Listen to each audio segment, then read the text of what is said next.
Come and show me the way. Hey, come baby, show me the way. Come and show me the way. You know you wanna show me the way. No more playing games. Hey, come baby, show me the way. Come on, demonstrate. You know you wanna show me the way. Ah, yeah.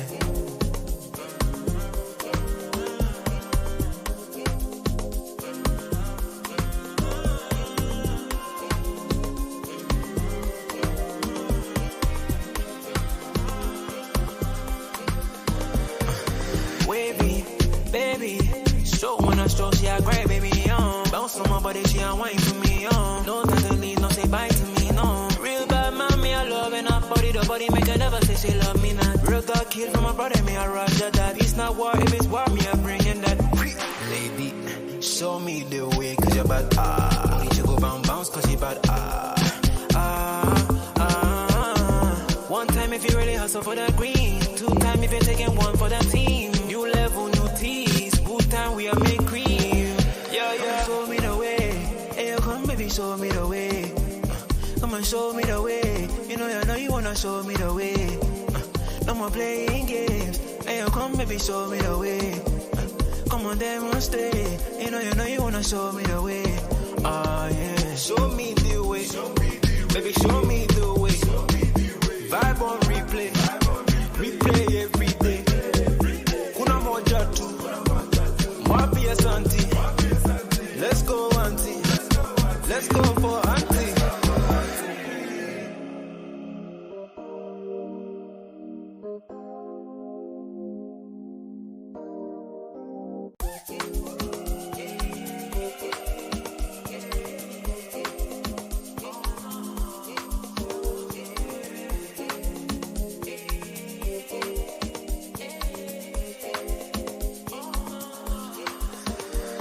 Come and show me the way.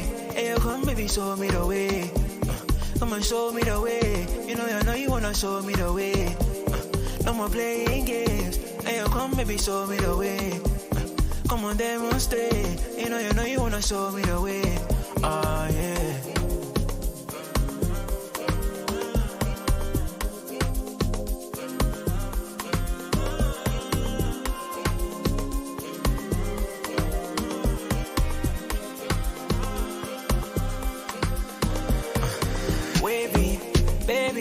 Stroke when I stroke, she a great baby, bounce on my body, she a wine for me, no time to leave, no say bye to me, no. Real bad man, me a love and I body, the body make her never say she love me not. Real God killed from my brother, me a roger that. It's not war, if it's war, me a bring in that. Lady, show me the way, cause you're bad, Need you go bounce, cause you bad, One time if you really hustle for the green, 2 time if you're taking 1 for the team. New level, new teas, good time we are make cream. Yeah. Show me the way. Hey, come baby, show me the way. Come and show me the way. You know you wanna show me the way. No more playing games. Hey, come baby, show me the way. Come on, demonstrate. You know. That's killed it. You made the decision to play Thiago. Klopp doesn't change the system since Luvac left. You don't want to change from the 4-3.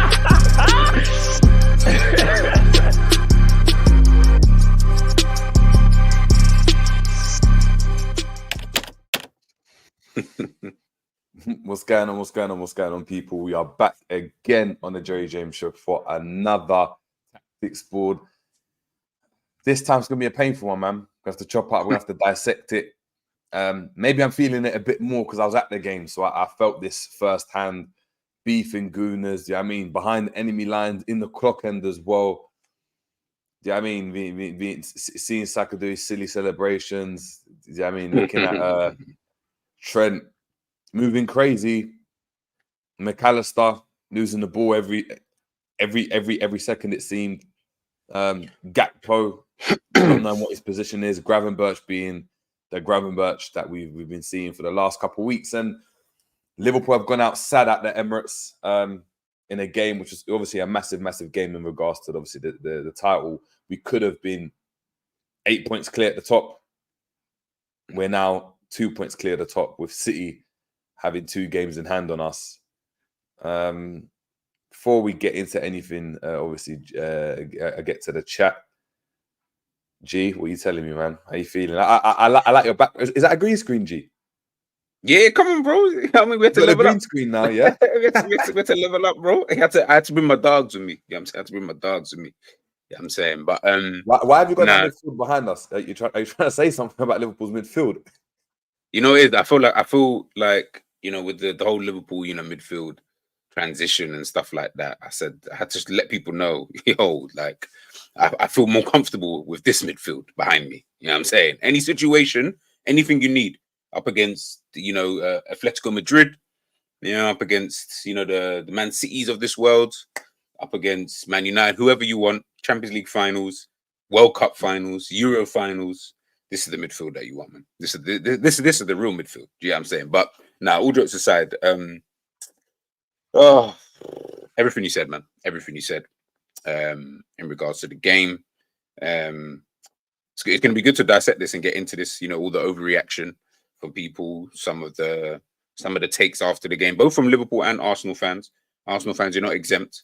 Yeah, I'm trying to say we saw Erdegaard with the cameraman and that. You know what I'm saying? But at the same time, we're not the police. So man's not telling you what to do. But yeah, should be a good show. And as Jerry said, man, make sure you guys are smashing the likes. I don't know how many people in here, but bro, smash the likes, man. Before we even get into anything, just smash the like. It's 2 seconds just to smash that like button, and then we can move.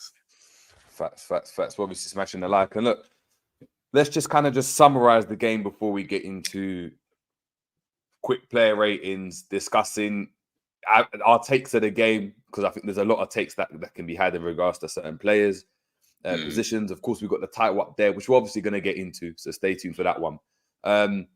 Obviously, starting, we had a lot of, I done my preview on the Thursday, I believe, on the Thursday or the Friday, one of them.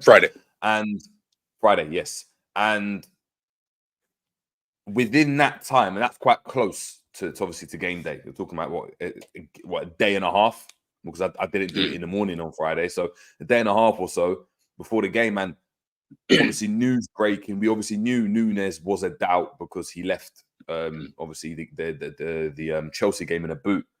So we obviously no, it wasn't Chelsea. It was it Chelsea? It was Chelsea. Was Chelsea? Yeah, Chelsea game. Yeah. Chelsea. So we used the Chelsea game in a boot, and obviously he was a doubt. But apart from that, everyone else looked like they were coming back. There was no injury concerns. And then all of a sudden, in a space of 24, do you know what I mean? Maybe 30 hours, something like that. Conor Bradley, rest in peace to his father, has passed away. So he's understandably not in the right mind space to be going in and being put into a game like that. If you wanted time away, no one would begrudge him, and it's totally understandable. And Szoboszlai, Liverpool's main right-sided midfielder, has gone down with injury now. Looking at those two players going down, and with the kind of rumours circulating on the Saturday evening, Sunday morning about the team, how are you feeling going into this game? Because obviously we were kind of under the impression Núñez will probably be starting. There was a conversation of whether Bradley should start over Trent.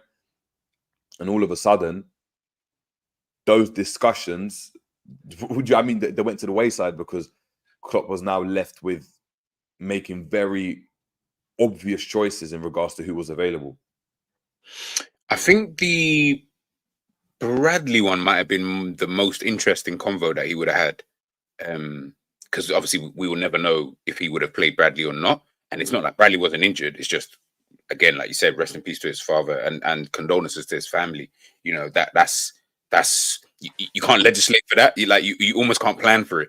Obviously I don't know how it works with football teams at the high level in terms of, obviously you're dealing with something mad like that. Who do you tell first? Again, like I said, I don't even want to get into all of that because that's not important. But he can't legislate for that. So there is no, but I knew he was kind of injured, like Núñez. Is he fit to start? When you can, you having to like think about it and like, this is obviously just come out of the blue. So he may have started at the weekend, and that would have tactically been a lot different, which of course we'll get into, and what the title kind of says for you guys. Would that have been the tactical move from Klopp? Would Trent have just gone in the middle because he would have known that Szoboszlai wasn't playing potentially, and then have Bradley down at that right back position? So yeah, I think heading into the game, I was definitely, when I heard all of that, like found out by the end of it, like all of the news and stuff, I was kind of like, before the game, I said it would be 2-2. I thought, yeah, I think 2-2 would be my prediction. I think they'll be up for it. Fans will be up for it. And if they can just be a bit more clinical, as they were in the game, then they'll have a chance. They'll have a chance. Even if we did actually have our strongest team, I still felt they would have a chance at nicking a draw anyway. But hearing all of that just kind of made it like, oof, we should have enough to get a draw still, to be honest with you. The way the Emirates, tough ground to go, very, very good team you're up against, one of the best teams in the league alongside ourselves and Manchester City. So yeah, it would have been a tough game regardless, to be honest with you, in my opinion anyway. Yeah, 100%. I agree. I think I was looking at it as a tough game.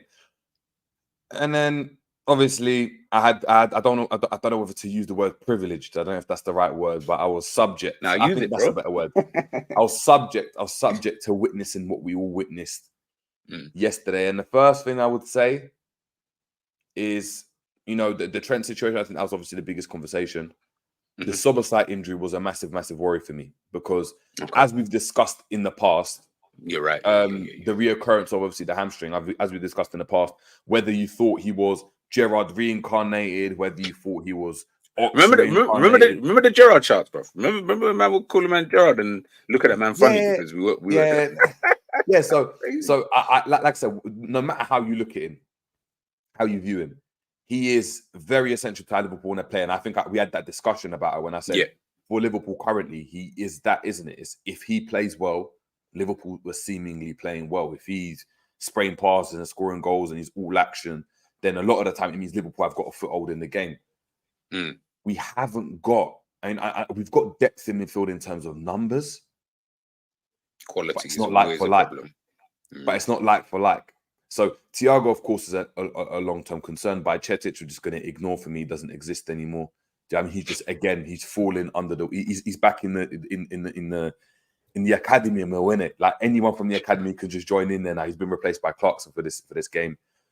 I'm looking at obviously our options on that right hand side, and unless you were to go and play Trent in midfield, you've got Elliott and Gravenberch that have played there this season, or Gakpo. Neither of them offer what Szoboszlai does, and that's not even to say Szoboszlai has been fantastic, but they don't offer what he's got on the pitch. And for me, that was a massive worry because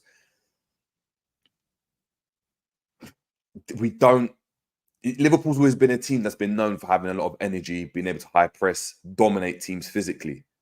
If I'm being deadly honest, I looked at that lineup and thought, we ain't really got the energy in that midfield. In the same way Arsenal would have with Rice. I know they were going to play Jorginho there. But as a team, they just looked like they would have a bit more energy for me. I think Rice was a big part of that. Having Ødegaard in there that presses a lot. Having Havertz that would drop in as a false nine as well just means that they'd have a lot of numbers in there in midfield. That was a massive worry for me. And going into that game, I went in there thinking, Liverpool win 2-1. And I started to, as kickoff was approaching, and I was looking around and having a look at the rondos, and certain midfielders couldn't make 3 passes together. Do you know what I mean? I saw Klopp, trying to G up the midfield. I was like, yeah, okay, it's that type of game. Yeah, all of that. Come on, get the rust out your legs. You're still sleeping. Do you know what I mean? All that Sunday league jargon. Do you know what I mean? You just woken up. And yeah, that was a massive, massive worry for me. And if we were going to be honest, if we just move into the game, start the game, obviously Arsenal are going to be rocking in terms of their atmosphere. I'm not saying the atmosphere was great throughout the whole game, but they started off the game and the atmosphere was very, very, it was good. Before you go into even the game, should we? What do you think? Because I don't need to get into the game before I ask you this question. I just remembered it. What do you think? Them playing the 4-2 kind of 3-1. Do you think that also helped them? Because obviously they had Jorginho and Rice kind of in the pivot with obviously Ødegaard there, and as you said, Havertz doing the false 9 thing. No Jesus, of course, so Havertz has got to do that role. Obviously Martinelli and Saka. Do you think that? And obviously we'll get into the tactics, but I remember you were telling me we're having a conversation on the phone about how they kind of set up in and out of possession. But forget all of that. Just in terms of how they set up initially, do you think that was going to play a massive part for us in terms of how because we're going to set up the same way. We don't change. There's no like, oh, dude, we're going to do the same things kind of thing. Yeah, I think Arteta was going to set up the same way he did when we played them at Anfield.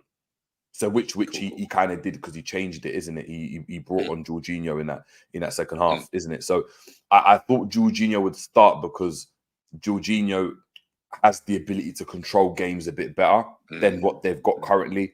It then allows at times Rice to get forward a bit more. Jorginho could get forward a bit more, and they could rotate really well. I think they have more balance when they've got that. If they've got Jorginho, who's the calmness on the ball, and then you've got the pace and power of Rice, and you've got the cuteness of Odegaard. It's a good balance when you look at it on paper. I'm not saying Jorginho's world class. I'm not saying Rice was the best DM of all time. I'm not saying that, but it's a good balance to have in midfield. I did think he may go for Emil Smith-Rowe, but now in hindsight, looking at it, I do look at that game and think Arteta was going to try and dominate the midfield. Emil Smith-Rowe would have made the game a bit more end-to-end. So it depends how Arteta would have wanted to go. But I looked at that and said, okay, I'm not surprised at that. I was surprised, obviously, I didn't realise, obviously, Jesus wasn't in the starting lineup. So I was surprised at him not starting. I thought he would start. And so seeing Havertz in there, I was like, oh, okay. But apart from that, it was a kind of standard lineup. It's what you would expect Arsenal to go with. And yeah, I thought, trying to be optimistic, looking at Gravenberch in that role, thinking if we can get a very, very good performance from him and he's all action, he might be able to dominate Jorginho in that 1v1 battle. He might be able to get past Rice. We might be able to try overload them with having people inverting, and we're going to get into that. But it just wasn't to be, man. It just wasn't to be. And straight off the bat, he got pressured. They had a chance very, very early on where, beat us down our right-hand side. Martinelli got a ball across the box, and Saka misses a gilt-edged chance. Hold on, whoa. Man ain't trying to let that moment pass. You was at the game. Explain that moment. Did Martinelli already have yards on Konate? Because he dusts, man, like he wasn't. And by the way, when I say dust people, there's a difference when you're running with the ball and without the ball. Because we know there's bare man who can run without a ball. Like Usain Bolt would duck most of these men in his prime without the ball. Trash. You see him in soccer. Yeah, exactly. Because he's got the ball and he's not that, obviously not that good with football, and he can't just duck it like that, bro. Martinelli had close ball control and was ducking.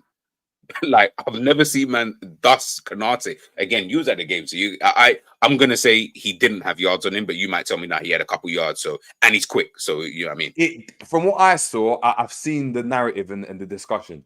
It's not like there was loads of space near them. It was like, okay, he's running, and by the time he gets to like near the edge of the box, it's like Konate's like, all right, I've got you on your left foot. I'm gonna let you cross it from there because Ali can deal with that. I'm not going to let you cut inside. So it's like he had yards on him, like he dusted, like he was fast, but Konate weren't trying to go and get round the other side. So for him, as soon as he got to that level, it's like, all right, come on, if you cut inside, I'm just going to step in. And majority of the game after that, anytime there was that that type of situation, he came out on top. It was just that one where he went, all right, I'm going to go down the outside. I'm not even going to cut in. Whereas Martinelli likes to cut in. And he just obviously flashed the ball across the box. You get there, obviously. You get that 7, you're like, ooh, okay, like, all right. But we got hit on the counter because we were dominating the ball. So we were hitting the counter, and I was thinking in my head, okay, interesting. I then start to look, and we didn't set up how I thought we would. So having Trent in the team, you think Trent's going to come inverted, he's going to be getting on the ball, the usual type of stuff. I'm seeing Trent, the highest and widest player on the pitch. At one point, he was the highest player out of any Liverpool player and the widest player. Leaving Konate with all that work to do, Gravenberch nowhere to be seen. And we're going to get into it because I've got the tactics board ready, so we're going to be moving the pieces and we'll show man what happened. But it just looked very, like you could see the gaps. You could just see the gaps. And you could see what was being asked of Trent, which was essentially to do what Conor Bradley does, to stay very high and wide, maintain our width, and essentially, in my opinion, confuse Arsenal, confuse what I thought Liverpool were going to go and do. Because when you see Trent, you think he's going to come inside. As soon as Trent's out wide, and to be honest, it did confuse them because Trent was left by himself in acres. The problem was, anytime Konate got the ball, you couldn't find him. Anytime McAllister got the ball, you couldn't find him. Anytime Gravenberch got the ball, you couldn't find him. And a lot of time, he was just isolated by himself. However, the gaps appear. A few moments later, they bypass the first line of the press. So Jota goes, Gravenberch goes with a kind of mid-press. You don't really go for it. All of a sudden, bang, bang, bang, bang, bang. Ball into the middle. Van Dijk decides to step up and he gets caught in between. Do I do my usual Van Dijk thing and just let him have the ball there and do this little jockeying and give him space? Or do I press up on him? He pressed up on him. Ødegaard gets the ball, plays the pass in between Konate and Virgil van Dijk with the two players that much apart. Martinelli's made the run on the inside, so he's not even had to go near Trent. He's made the run on the inside of Konate because of that gap. I say Havertz made that run, sorry. And Havertz has made that run because Martinelli's gone wide. They're running for on goal. Saka's made the run from out to in. Good save from Alisson, to be fair, because if we're being honest, I looked at it and feel, oh my God, Havertz, you bought. Like, I'm looking at that. Yeah. It took an age for Havertz to shoot. I was thinking, he's going to binge this. He's getting too close. Alisson makes a save, and then obviously Saka gets the deflection. So it's 1-0. And they're bopping us after that point. They're popping us. They're bopping it. They're bopping it. We can't get out. You can't pass the ball. McAllister's losing the ball. He's doing Cruyff turns in the middle of the park and just getting eaten up. Yes, brother. Gravenberch is nowhere to be seen. Gakpo just running like a headless chicken. Like, honestly, just moving left to right. Like, he's working, but he doesn't know what he's doing on the right-hand side of... And that was another one as well, if I'm being honest. Seeing him on the right-hand side of a front three was crazy to me. Play him on the damn left. Play him on the left where he wants to play. Where he wants to cut in, where he played for PSV. Play Diaz on the right, because guess what? Diaz would have probably gone and done something with Zinchenko, in my opinion. That's one of the ones, again, when I looked at the front line, in my head, I was thinking, okay, so Gakpo's either going to start central or left. We're going to have Jota in the middle, and it's going to be on the right. I said it had to be like that, and it wasn't. So I was like, boy, okay. And it just didn't work, and then we couldn't press. We gave away the ball. We started, Van Dijk was making like poor passes. It's as if we set up, it is as if the tactics from Klopp was to let's slow the game down in the first 5, 10, 15 minutes and keep the ball at the back for ages and make them get lazy and then try hit them on a counter. So we kept going back to Alisson. Virgil van Dijk will get the ball instead of hitting like a switch to Trent when Trent's mad high. We just go back to Alisson. McAllister gets it. He passes it back to Alisson. Alisson's again got they're all pressing Alisson. He's pretending to pass one way and we're just passing in and around our box. But there was no end product. There was no decisiveness. You know, usually Liverpool are very kind of back to front team. It was none of that, but there was no patterns of play to get through their press. They pressed us really well. And obviously we got the equaliser, which came from, again, a very direct long ball. A mishap, to be fair. Good pressure from Diaz, if we're being honest. On the right-hand side, again, the side that I said I thought he should have started on. Good pressure. Lucky to go in with a goal. And I actually took a picture of it in the first half. It was on the screens. Let me have a look there so we can have it. Yeah, in the first half, we had 3 shots. 2 of them being McAllister's shots from distance that just went wayward in that first half. We had 3 shots, none on target, 1 corner, 7 fouls committed, and 1 yellow card. That was for Joe Gomez. And for Arsenal had 8 shots, 4 on target, no corners, 5 fouls committed, 1 yellow card. So they had 50% of their shots on target. If the game ended there, boy, it would have been curtains. It would have been curtains. And the positive thing I had from that, G, I don't know what you think, but it was like you couldn't get any worse. Yeah. You said everything, bro. Getting into the second half, I looked at it and thought, all right, it can't get any worse than this. This is the worst I've seen Liverpool play. This gives me last season vibes. Yeah, Yeah. I think it reminds me of the game against Wolves, where I think like that and the Arsenal game is equally the two worst halves I've ever seen this season, anyway, of Liverpool. And yeah, it just gave me last season vibes. Everything you said in regards to the way we set up, what we were trying to do, but then what we were trying to do was confusing me because none of it was really making sense to the players that we had on the pitch in terms of the way that we were trying to build up from the back. And then, as you say, it was almost just hitting along. But we've said it 100 times about this basic kind of way of doing things. And it's one of those ones that, like, obviously you don't want to be too reactionary. And big up everyone in the chat, by the way. I see the comments. You guys are making me laugh with some of the comments. Like ultimately, what I will say for this whole game, but also that first half in general, without sounding too mad and maybe a bit left, and I know some people ain't gonna like this, I said it to Jerry on the phone. I said it's about time that Liverpool kind of lost the game like this, because we've had so many games this season where we played dead. But again, we come back in the game, second half, mentality monsters, and blah, blah, all of these kind of different things. And I'm like, yeah, but you can't that's not something you can always do. Like, and again, it's proven this season we've been able to do it on most occasions. I think we've gone down 1-0 in games, I think 15, well, now 16 times. In all competitions, we've not won all of them. I think we won majority of them, drawn some, lost some. So it's like a mixed bag in that kind of sense. But when you're then trying to do that against a team like Arsenal with the intensity that they were going to bring, I told you, we knew they were going to be on it from the minute one. They need to win this game, and they're not.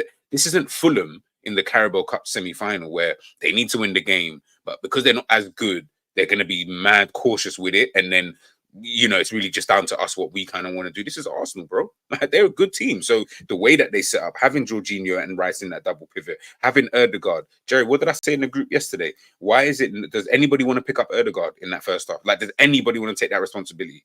Because nobody wants to do it. And all he's doing is just floating between the lines. In the first half, he was picking up the ball in dangerous areas, picking up the ball in areas that were between our centre-back and where McAllister and, say, like a Jones and Gravenberch would have been, depending on which area of the pitch, he was picking up the ball. But again, it's like nobody could get close to him. But throughout that first half, I'm just sitting there thinking, okay, 20 minutes in, I can maybe give that a bit of a blight. But then now we're getting into 30, 35, and we're still not picking him up. Like, has nobody seen it, or is everybody just more concerned with, we're just going to continue doing what Klopp has asked us to do, and hopefully that will really matter, that he keeps picking up the ball in these dangerous areas. And as we saw with their goal, in terms of how it kind of came about, they deserved, we did not deserve to go in 1-1. We really, really did not deserve that goal by any stretch of the imagination, but we got it. And I thought we were lucky to go in 1-1. We were lucky to go in 1-1. But it was a good sequence of play. I like the sequence of play to get the goal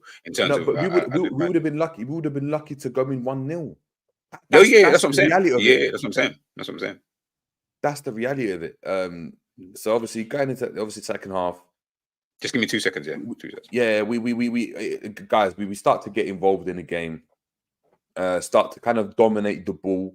No real incisiveness still. I think there's a kind of when I look at some fans' reaction in regards to Liverpool are dominant, and Drifty said this on Coppish yesterday, and I got to get onto that take, saying Liverpool for 20-25 minutes were by far the better team. It's like, yeah, we had the ball, we didn't do anything incisive with it.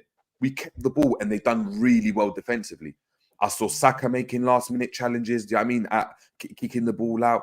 They really, really started to go and protect that line. And remember, the onus was on us at that point to go and try to take the game to them, because we know we weren't good enough. And I think Arsenal were like, look, we just don't concede first 5, 10, 15, and then we'll be able to obviously go and play. And then, of course, calamitous at the back. Calamitous, isn't it? It's straight ball over the top. A ball that, if I'm being honest, like, there's two main culprits in this situation. You've got obviously Alisson and Virgil van Dijk that just haven't done well with the ball, and we're going to get onto who we think who was the main actually G's here now, so you can discuss it. The ball goes over the top. You've got some people saying it was Alisson's fault for not clearing the ball or not being, I don't know, more authoritative in that situation. You got some fans saying Van Dijk, was at fault for that one. Heck, some people are saying we didn't stop the long ball. G, what did you think of obviously that whole sequence of events before I get into my opinion on it? It's so mad. I feel like it was actually 50. It was almost a 50-50 situation in terms of I almost give it to both of them. I give it to Van Dijk because the reality is he could have stopped that whole giving the responsibility to Alisson by just not letting the ball bounce. If you just didn't let it bounce, we're not even getting to Alisson in that situation. But cool, we then move into the second phase of that. It then does get to that situation where Alisson is there. I feel like Alisson is more concerned with not having to clear out both Van Dijk and Martinelli, i.e. one because he doesn't want to potentially give a foul, and two, he doesn't want to potentially hurt Virgil van Dijk, because what he should just be doing in that situation, just clear your lines. Like it's very simple. It's the number one thing that you should be doing. I almost feel that he probably actually wanted to even take the ball down and start playing, which I understand if that's the focus, if that's what you've been told to do. But in certain situations, we can't keep playing football. It is just about clearing your lines, and that's what he should have done. But as I said, I then look at Van Dijk in that first instance, and it's a situation where you don't need to be letting the ball bounce, because what that then does is, because Martinelli, one, you're stronger than him anyway, fair enough, that's not a problem. But he's also trying to run on the other side of you. So the reality of it is you're not in full control of that situation anyway, in terms of the only two people who are going to be, well, the only person who can actually be in control of that situation now is actually Alisson. But Alisson is probably also thinking, oh no, it's calm. Van Dijk's probably gonna sort it out, but by the time it gets even as close to me, but I'm still running out at full pelt as well.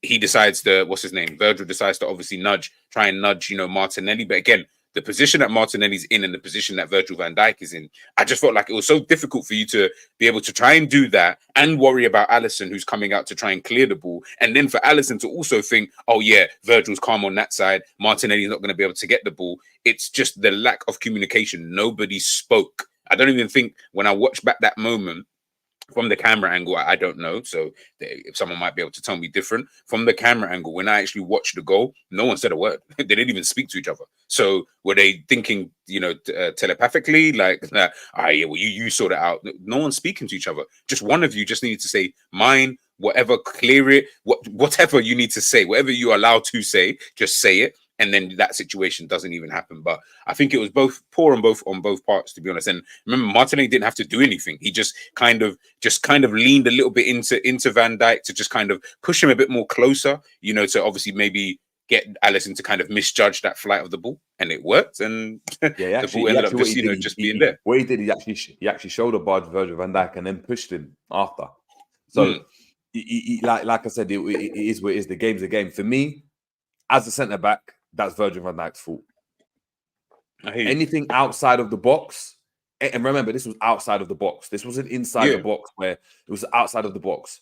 You just don't let the ball bounce. Like he I think he came out and said it himself. I should have headed it. I should have cleared it. I should have taken a touch. I should have done whatever. You decided to be a bit cute and let the ball bounce to Alisson. And Alisson, of course, rightfully so, is running out just to make sure you can clear the ball, because you're now in a 50-50 game.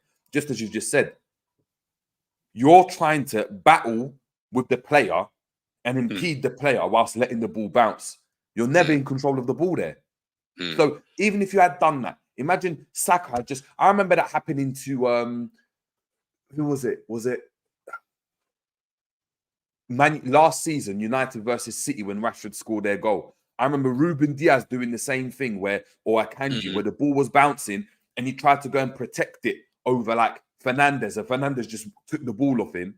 They tried to say it was a foul because Ruben Diaz ended up dropping to the floor and Rashford going and scoring. You can't go and do that. That's big up to Jam. That's exactly what it is. It's Sunday League. It's Sunday League. It's like, oh, you've been outdone by the pacey guy. He's got round you, and now it's just an open goal. And I think, look, Saliba's situation was very, very similar. The Saliba situation for Luis Diaz goal. Yeah. Clearing the ball, You're doing You're all messing the bits around, bro. when, Yeah, when bro. my man's getting round you. Like, you can't control my man at that point. You haven't got control of the ball. The only way you can Just control clear him it, and you bro. can earn a foul is if you put your foot on the ball and try to do that. So if he had his foot on the ball and Martinelli's trying to get round, it's different. If the ball's rolling, you can kind of go and do that. No, if the ball's bouncing up in the ground and that, and then all of a sudden you're in the way, like you get pushed, but you're not strong. Like in that situation, I'm sorry, Virgil van Dijk's got to put all his strength into it. Like, I'm standing here, I'm not getting pushed back. I'm not. And he's strong enough to do so. And he's strong enough to do so. Yeah, like, so for me, it's you head it out, you clear it out, you do whatever. Like, you just, like, in that moment in time, it was a 1v1 bouncing ball, innit? Like, you just go and deal with it, and you can see it when the ball's coming. Instead of attacking it, he's trying to do this bouncing thing, and it's just like, as soon as you're on the back foot as a defender, you got to sort it out, innit? So yeah, it was a problem, and then of course we go into the game. Konate, obviously, he gets sent off. We'll discuss obviously that yellow card and red card situation afterwards. And then Trossard finishes us off with a good finish. Unfortunate that it went through Alisson's legs, but it's still a good finish. He still obviously, he took Elliot for a run, and Elliot's not a runner. I think that's evident to say, man. Runner, over 20, 30 yards. When the yards start to build up, Elliot gets left. And it's just them 100-meter dashes, you know. Elliot's definitely finishing last in race. Yeah, exactly. And then obviously a good finish gone for, obviously deflected from Van Dijk from his foot, gone in between his legs. Do you think in that situation, because obviously, so cool. Let's go back to that goal. Yeah, in that situation, we had both Harvey Elliott and Luis Diaz, because Luis Diaz was playing this kind of right wing back, kind of whatever that is, whatever that role was. Right back. Okay, cool. Right back. Yeah, he was playing as a right back.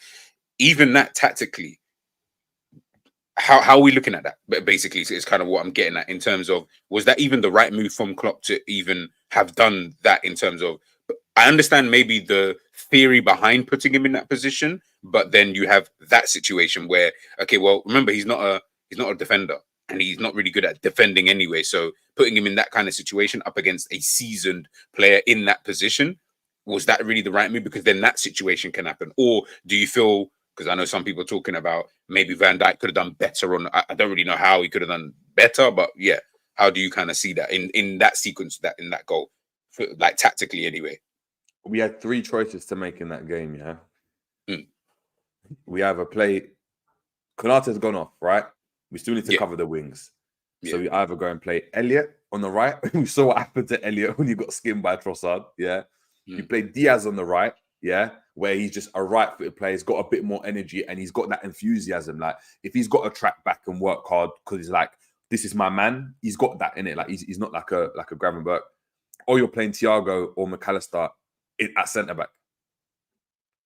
Nah, I'm not doing that. So that's what I'm saying. I don't know what else could, like, once the red card came, it was like, yeah, Joe Gomez went to centre back. You had Virgil van Dijk at centre back. You had Robertson at left back. You needed someone to cover the wings. There was either going to be one of them three. So could you have not put Robbo? Couldn't you have put, when Robbo came on? Was Gomez still on the pitch? Oh no, but because he said because of the sending off. Yeah. So we had the sending off. So it's like, who do you go and play there? McAllister, Darwin Núñez, that right back. Like, at that point, that's what I said. At that point, I don't think there was a lot for us obviously to do in that game. But fair. Yeah, man. Look, I'm gonna get into obviously some stats before we get into obviously the tactics board and get into your comments as well. Just before we get to the board. There we go, man. Big up everyone in the chat, by the way, man. Yeah, big up everyone in the chat. Make sure we're smashing a like as well, people. Not going to have it on screen because it's going to run through it quickly. But look, they had 15 shots and 7 on target at the end of that game. We had 10 shots, but with only 1 on target.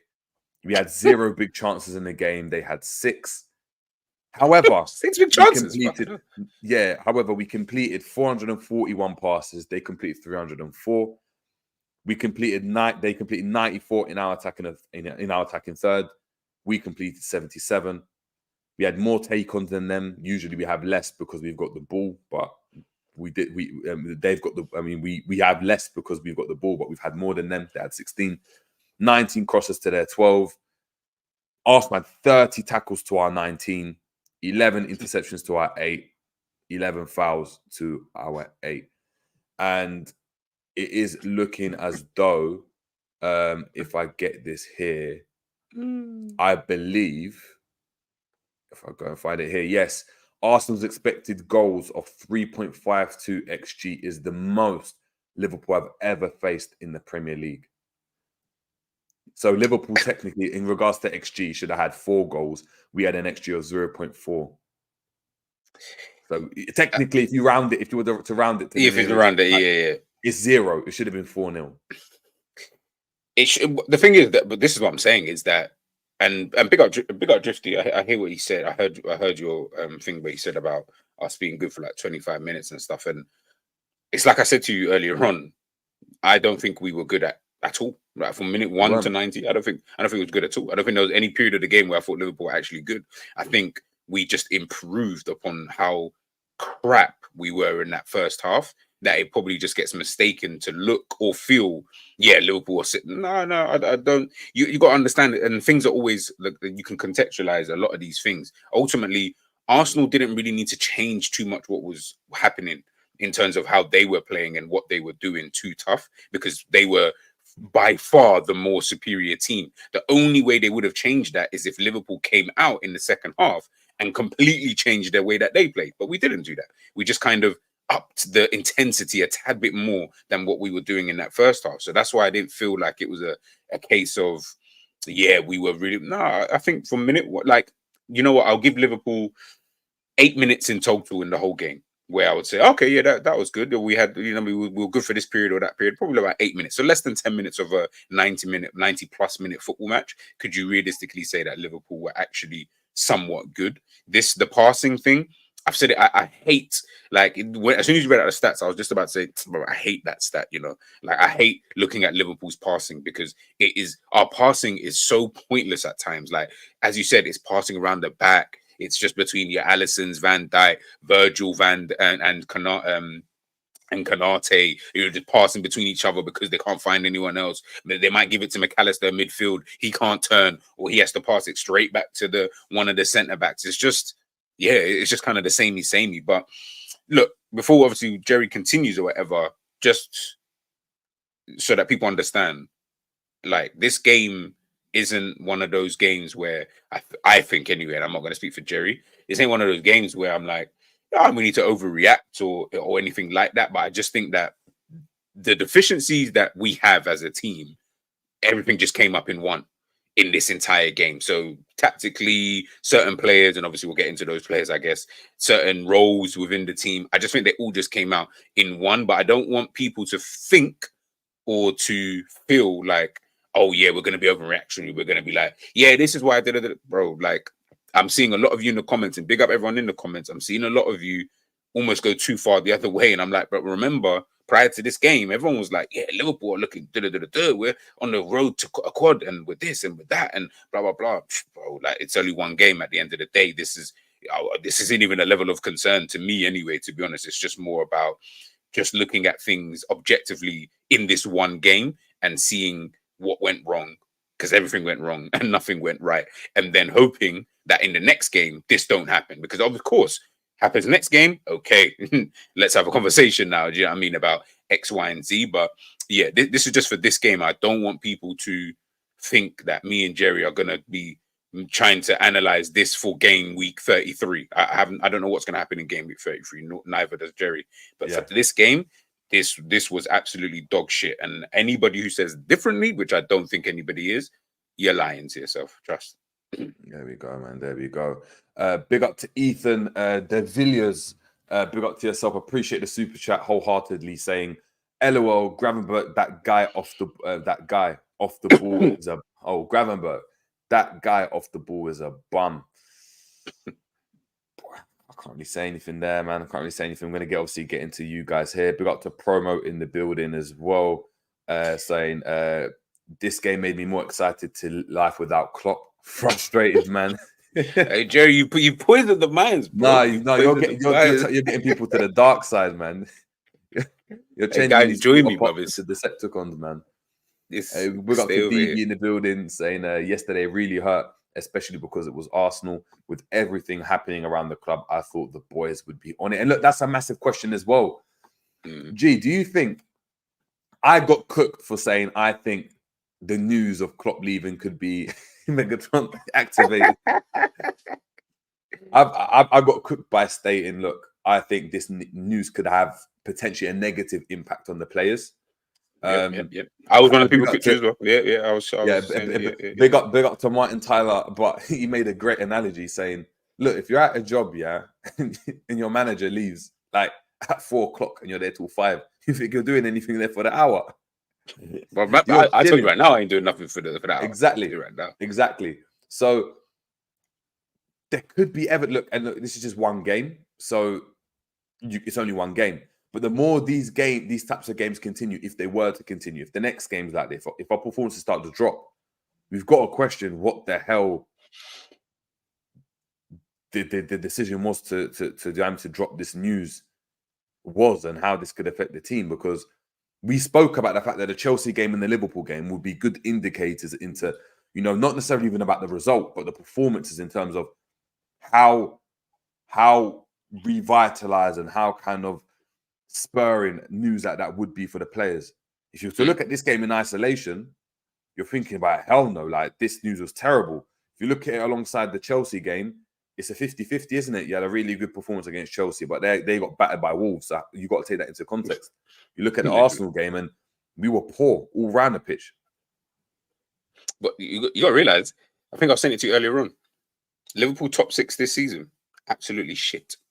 Only one game we've won this season in top 6 battles. So Manchester City, we drew. Man United, we drew. Tottenham, we lost. Chelsea, we drew and lost and won. Arsenal drew and lost.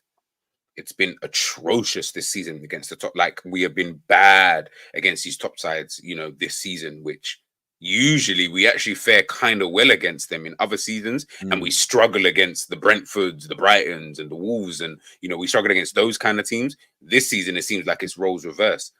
And it's always something, and this goes back to, I know this ain't maybe pertinent too much to the game, but this goes back to something I've always mentioned about, you see with Liverpool, when we lose, we always seem to lose in a certain type of way against a certain type of team.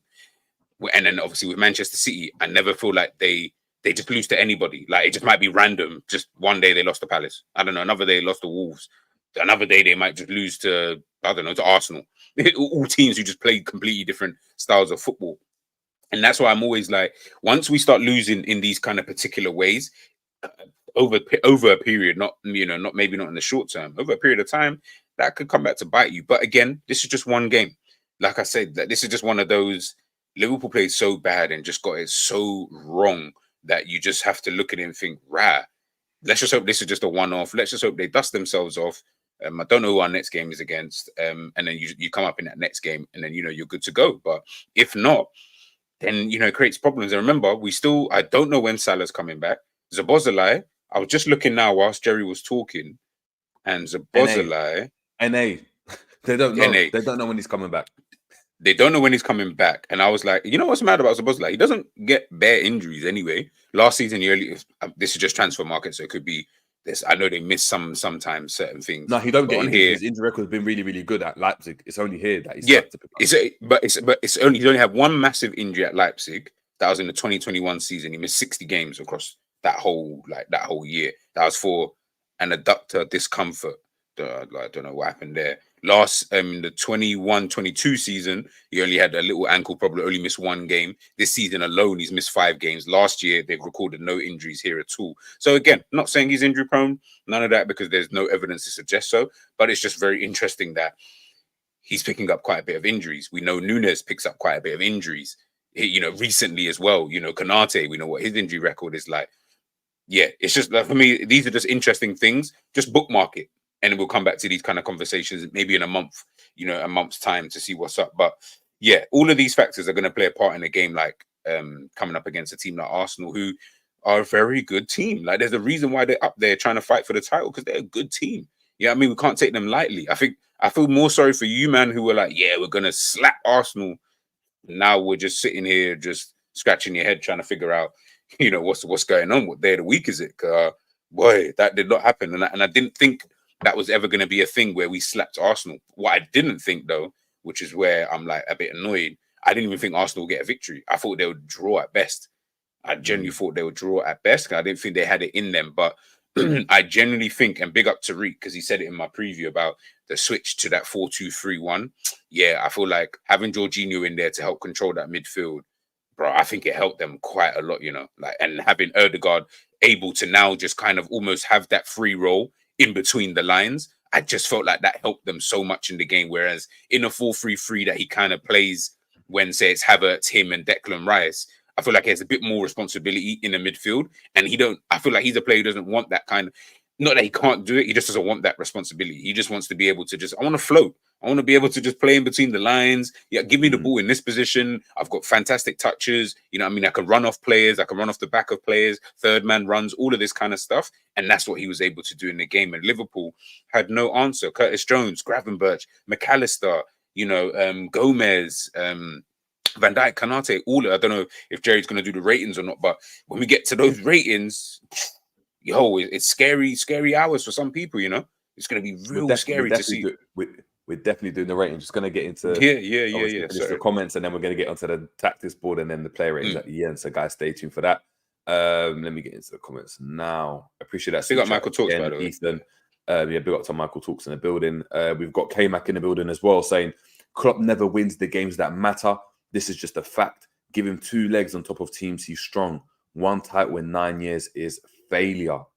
No, but K-Mac, you've been bigging up Klopp though recently. Yeah, so I don't know. You've been bigging up Klopp recently. I can't.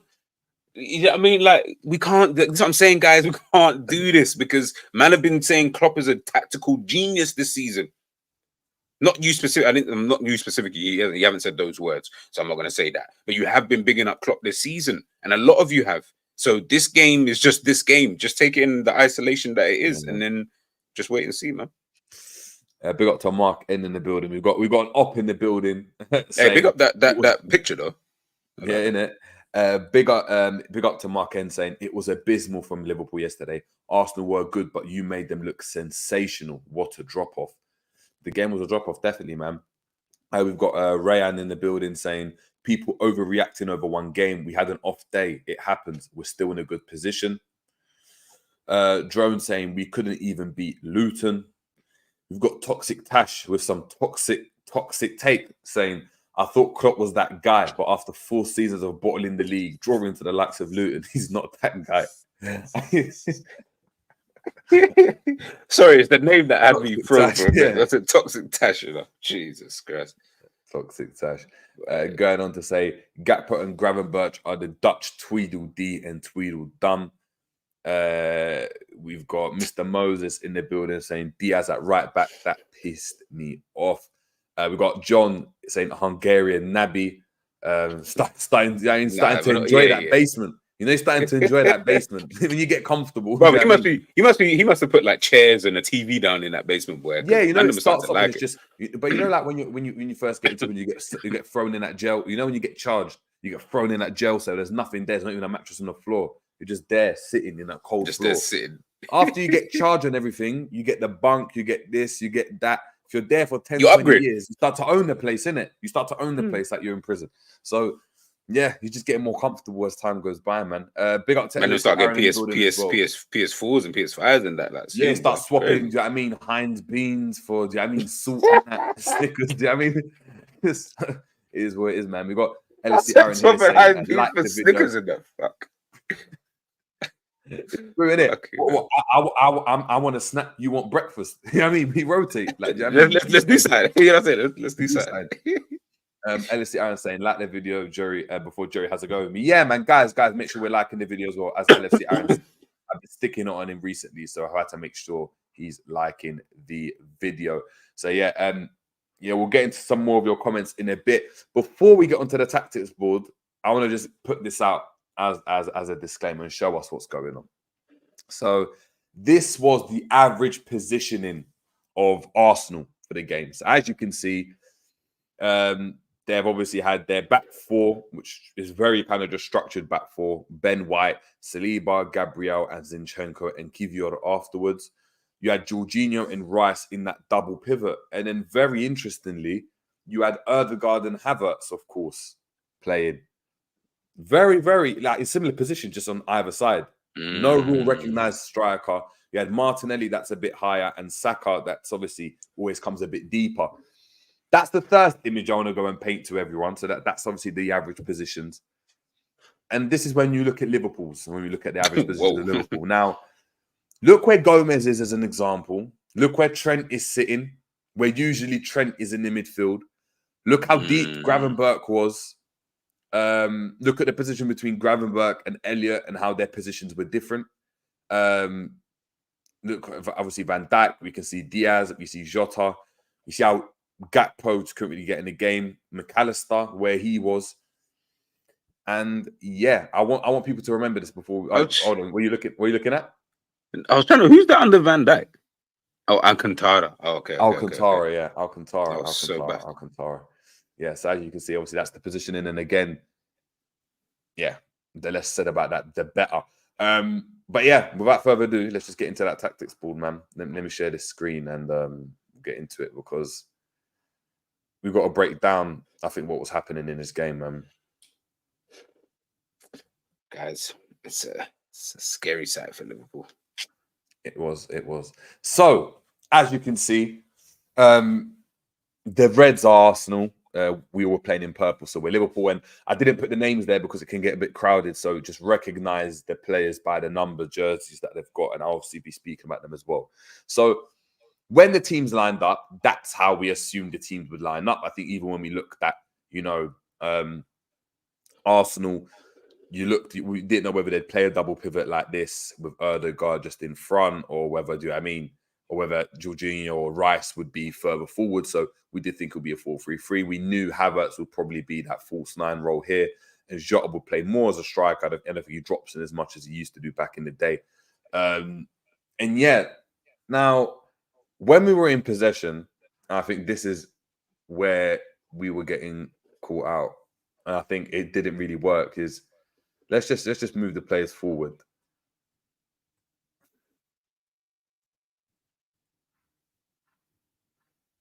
This is how we were in possession.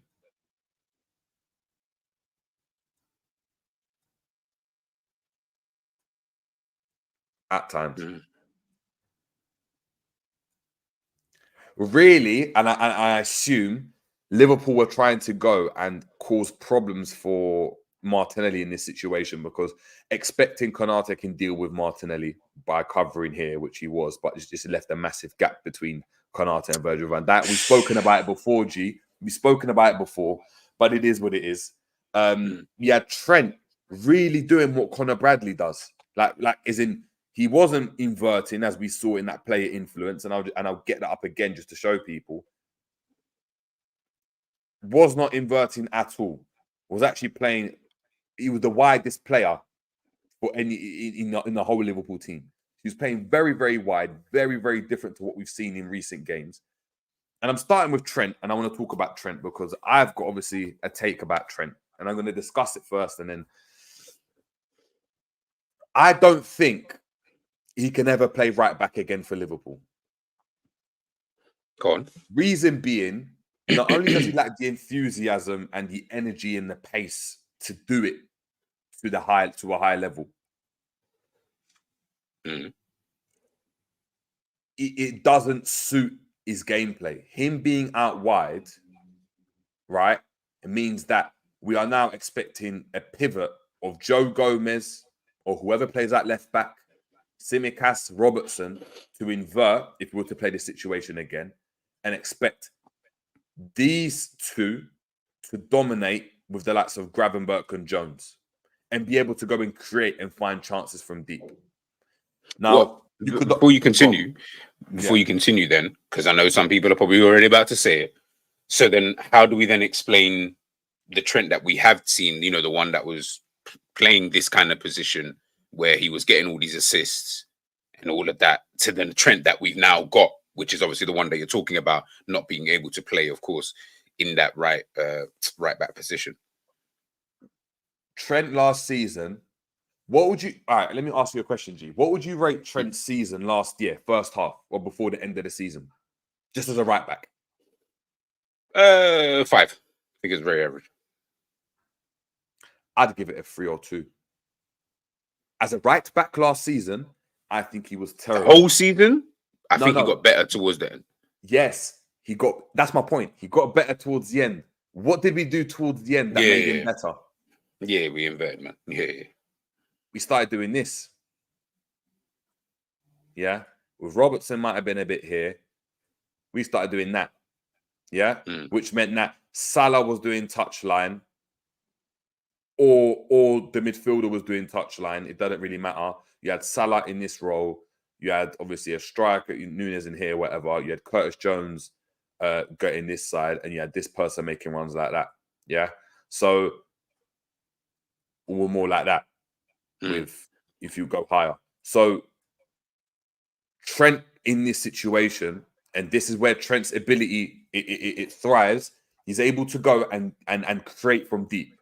He's able to get on the ball from deep. He's able to go and affect games from deep through the fact that you have to press Trent from anywhere he goes on the pitch means you unsettle the whole press. Because if Trent, for example, in recent games we've gone and seen, is dropping this deep here in that position at times, yeah, to go and get the ball, and you've got the midfield coming in here, you've got whoever's in here, you've got Diaz there, you've got Jones in here, whatever, you've got a fullback there, and he's in this position. It means that as a team, you have to go and press him, right?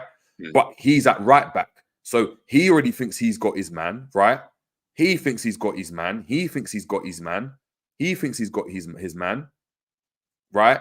Well, no, sorry. He thinks he's out here. So number 11 thinks that's Martinelli. So this is the striker. So if I have Precious here, Van Dijk is free. If Martinelli goes and presses Trent as well like that, it means Konate is free. If Jorginho or whoever's playing in that midfield tries to press Konate, you've got Soboslai or whoever is free here. You've got McAllister that's also getting in these areas. Then you're never going to go man for man. So there's a lot of gaps that can occur because you have to press Trent. Trent is going to spray the balls from anywhere. If Trent's playing out wide, though, you don't have to press him. So when he's out wide expecting the ball to come to him. Who in our midfield can go and find him? You're expecting Gomez to find him. Van Dijk to play a risky ball over the top to find him.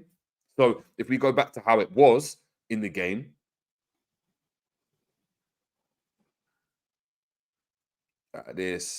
he's up here. You got him inverting here, and you're playing with a 2, and this is the 2 in midfield with Jota higher. He's in that role as an example. You're expecting Konate, right?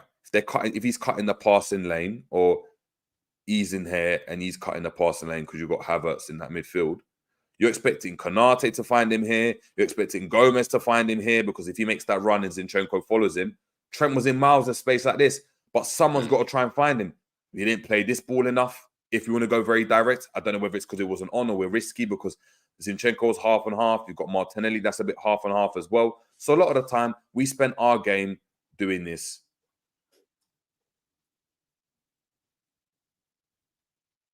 Bro, do you see that stupid flipping triangle of passes that we do? It actually bugs the life out of me, you know? Like, I don't think there's a team in the Premier League that annoy me more than Liverpool, who like when they play football at the back. It is so jarring, bro. Like I watched Brighton do it. I've seen obviously Arsenal do it. I'm even talking about teams who do it, and you think, why are you doing it? Because you're not good enough to do it. Liverpool still annoy me more because it becomes so. It just ends up becoming like a pointless exercise of just. All your realistic. I understand maybe the premise of trying to do that because they're probably thinking, keep doing that little triangle, or if you want to include someone else, make it into a box. Keep passing amongst yourselves. Eventually, the other team are going to obviously try and keep pushing up to try and get that ball off of you. You're hoping for that. Okay, once we can, maybe they might make a mistake in whatever the situation, and then we're in. Then we can play that ball that you're talking about, Van Dijk into Trent Alexander-Arnold, or another type of direct ball, which is what we did for our goal, which is long ball, not back. And I can't remember who it was who played it into Diaz, and then obviously we score from that situation. I get it. In those situations, it can work. I'm not saying it can't work. But Jesus Christ, they work so few and far between each other. I'm like, half the time, why are you even bothering to try it? Like, what are we doing? The only time it works is when we have Trent in that situation, because Trent can go and find a Diaz run. He can find a Jota run. He can find Jones in this pocket because he's got the ability to stay here. See Bear Man here somehow. Like do you know what I mean? Over exaggerating. I can get the ball and go and just find man because he's got that ability. For real. So it means it's like, okay, cool, we've got someone to unlock the defenses. If he's up here and isolated, right, and you've got now him harrying here, Konate hasn't got the ability to go and wrap it into his feet like that, like Trent wraps it into Salah. Konate's not wrapping the ball into those. Verge isn't going to hit that diagonal ball into there because even though he's got the ability to, if we do that and we lose the ball, it's a problem. So we're trying to keep the ball. Remember, we're not trying to give it away. Your options now are very, very limited. You're now asking Joe Gomez to come off this flank, get on the back foot, try turn whilst he's being pressed. Do you know what I mean? Whilst this guy's pressing him, you've got Saka up here as well. You've got obviously Jones coming really deep as well. You've got Diaz out here. And when they started to press us and press up the team, this is exactly what happened. You had Jorginho pressing on McAllister, which meant that the four we've got here, and this at times is what we were seeing. I'll just drop everything back so we can go and see.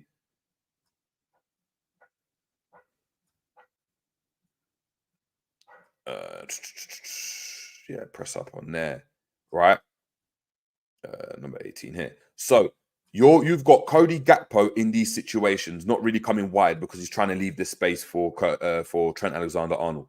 You've got Gravenberch that's also in this space, but he's trying to be a bit more advanced, floating around, doing nonsense, whatever. You've got him that's just cutting out the passing lane, ready to press. As soon as the ball went into Joe Gomez, what happened? You've got him that's blocking off that passing lane, so he can't go here. You've got Ødegaard pressing him.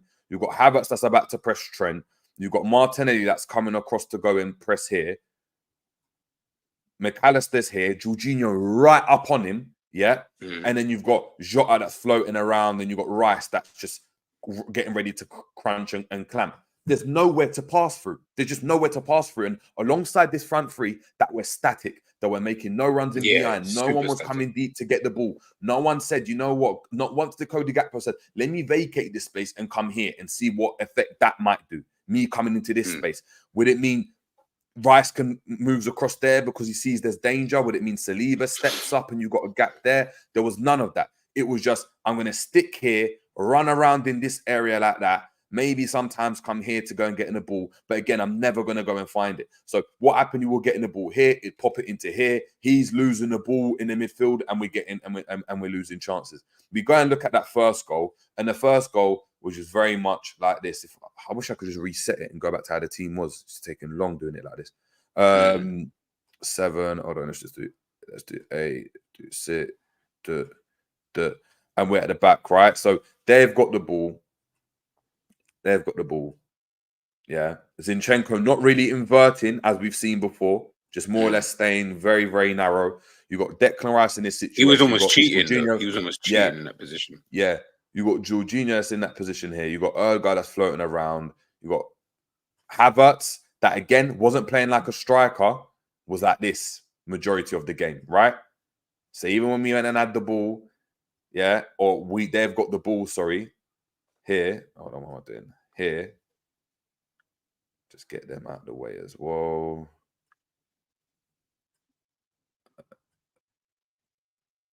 Trent there. So I'm going to move these in a minute. 2 seconds, people. Guys, make sure we're smashing the like as well. As you can see here, when Arsenal had the ball and we're trying to do our press, right?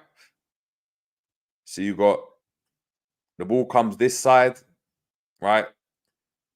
You got Jota trying to press that side of the ball. You got Curtis Jones trying to press this side. You got McAllister this side.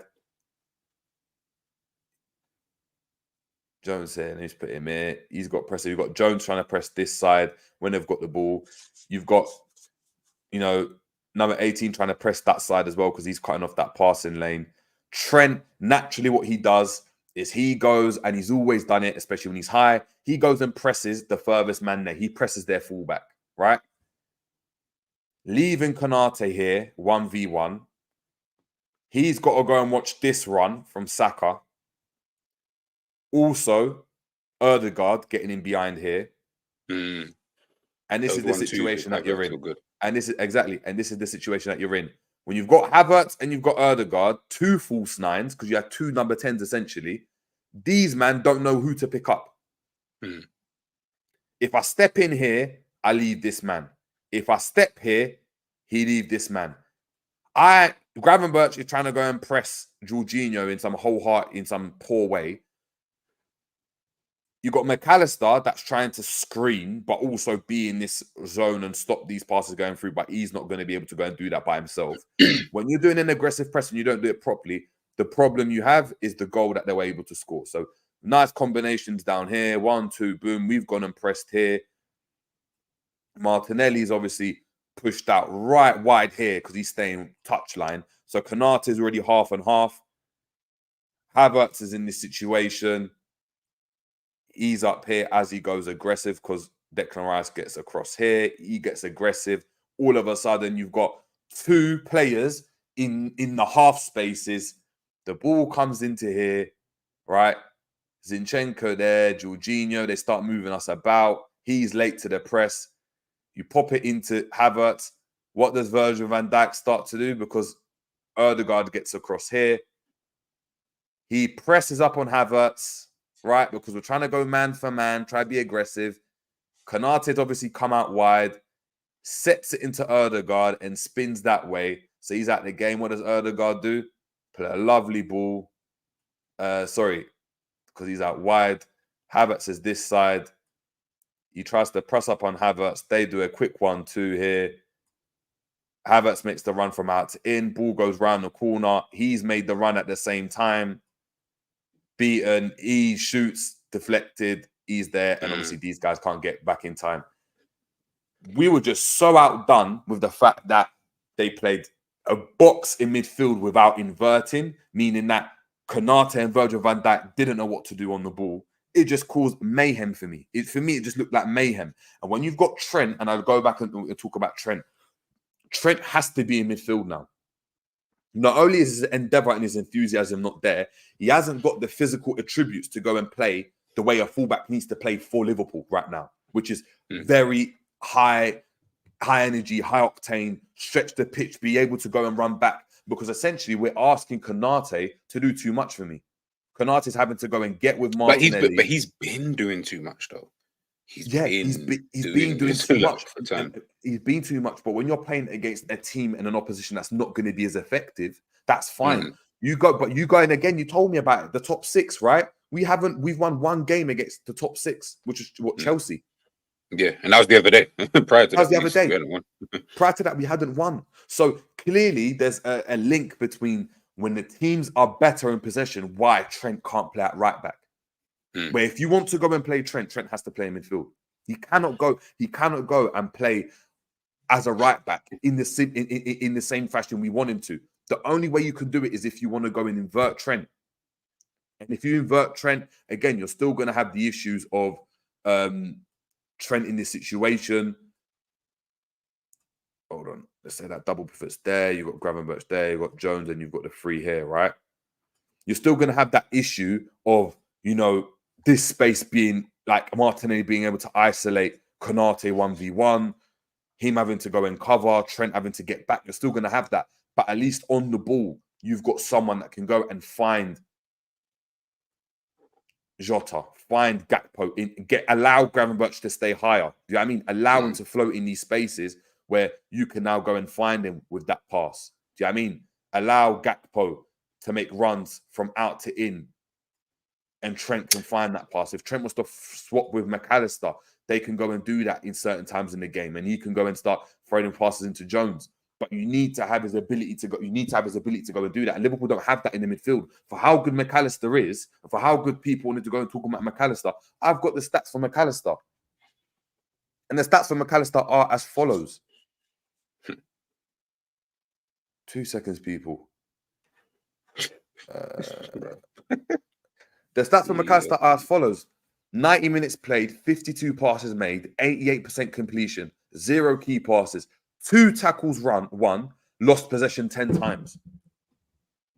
If you're losing the ball 10 times in the game, you are not going to be able to dominate the game in a proper fashion. You're not going to be able to. Fact. You're just not going to be able to. So, and I've said it before, and I've been saying it, G. I don't think he's that guy in midfield. Of course, I understand he's playing in DM, but I've expected, and obviously, the last 2 games, he's been fantastic. Remember, I spoke about it, I said he's been fantastic. But I've never said, oh, I love what this guy's doing, because, yes, barring the shots that he had from deep, he doesn't dominate the middle of the pitch on the ball in the same way Trent has done, in the same way Jorginho did against us yesterday. And I think that's when you've got a McAllister in the same way Thiago's done in the past, that's what he needs to be able to go and do in the midfield. It's not the defensive side of it. So the fact that people are talking about him, not being a 6, that's fine. But then expect your possession-based numbers trying to be top. The thing that I have with someone like McAllister, the problem that Liverpool fan base I think also have is purely just down to the fact that it's always this thing about being proved right. We saw it in the Chelsea game in terms of the way that people spoke about Caicedo not being that great and blah blah blah. Fair enough, he had a stinker. Well, he had a bad game, so to speak. I didn't even think it was even that bad. But then, of course, then people relating it to McAllister, who in the last 2 games has been really, really good in terms of what we've required, so to speak, in those kind of games. But it is these types of games that you do look at and you think, when you need a certain profile of midfielder, is he that right profile? I'm not saying he can't come into the squad. Of course he can, because he's proven that he can easily be here. But is he the type of individual that you feel that we need in these type of moments, in these type of games? Hence why Endo was looking so good.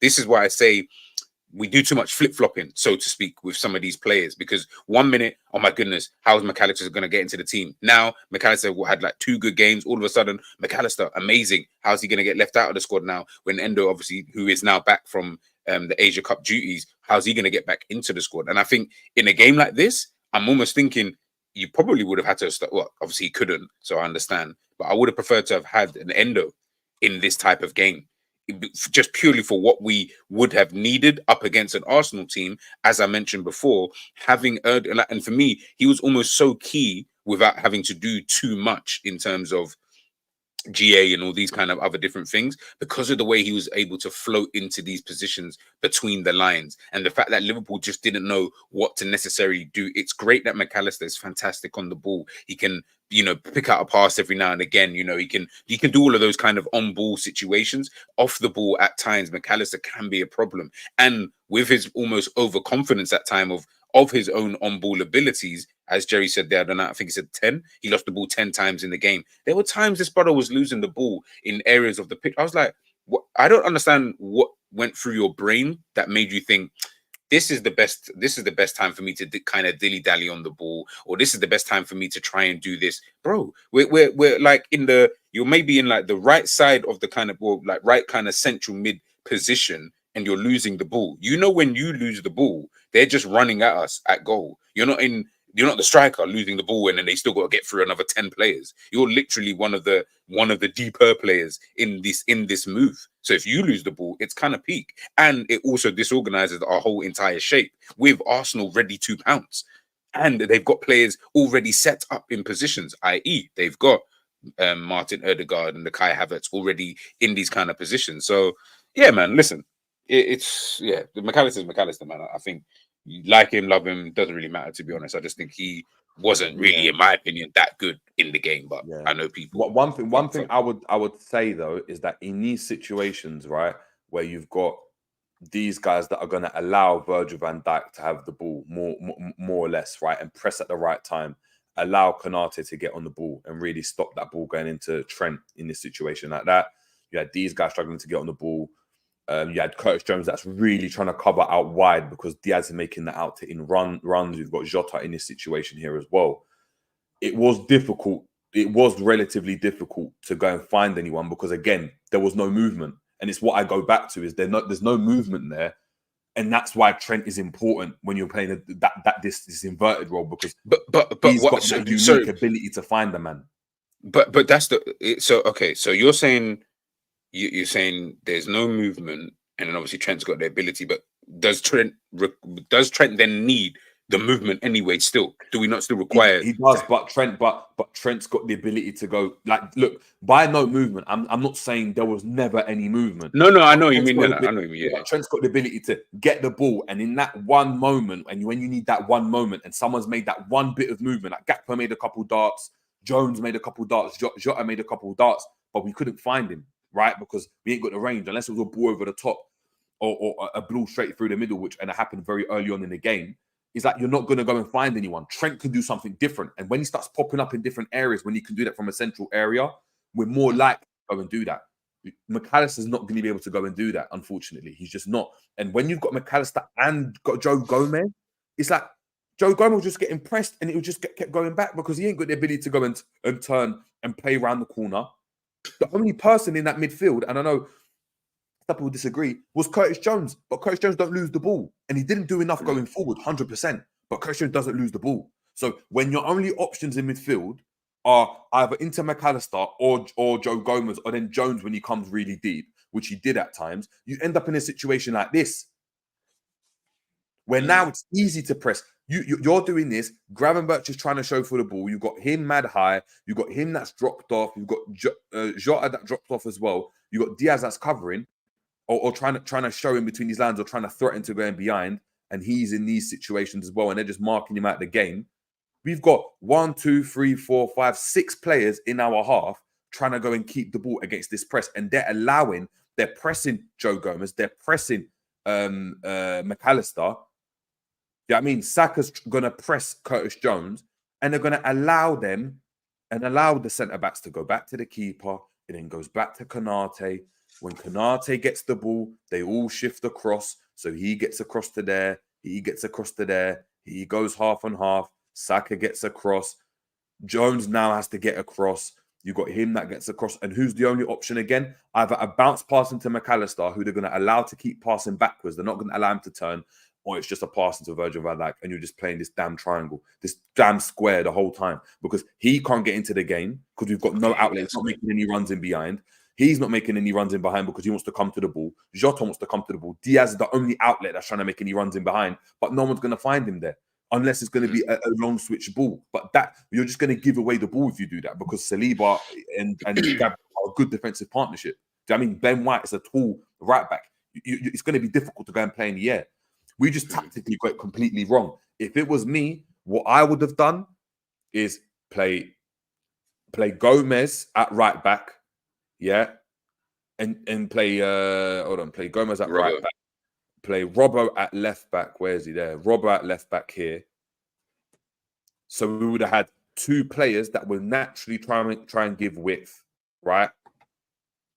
Go very, very kind of like 2010, 2013 midfield where you've got 2 midfielders now here where, you know, you've got Gomez that might be a bit here, he won't be as advanced. You might have Robertson that's a bit more advanced. But now all of a sudden, you're in this situation where if they don't want to go and press, right? There's no one to press that's inverted. So if he goes and tries to press the ball, you've now got gaps for Jones, you've got gaps for Gravenberch. So you can pop it into there, they can turn out and play. You can pop it into Alisson, who's quite high up anyway, and you can pop it into Jones, and we're free to press. If he tries to press there, do you know what I mean? You've got Jota making runs. You've got Gakpo that can just now start to get in those areas. He can come wide. If he comes wide, he's going to actually come in. We can go and have overloads. Do you know what I mean? Like, it would have made a bit more sense if we had a bit more balance. And I go back. Let me see. Hopefully, I've still got it. I don't have it because I had it on SofaScore.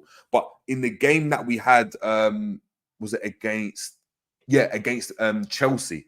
When we had Conor Bradley and Robertson on the pitch, it was so balanced. You didn't have anyone inverted. So it was just like, okay, you can see where the width is. And look how good of a game Conor Bradley had. We were able to use the width. If we could have done this in the game, I think we could have hurt.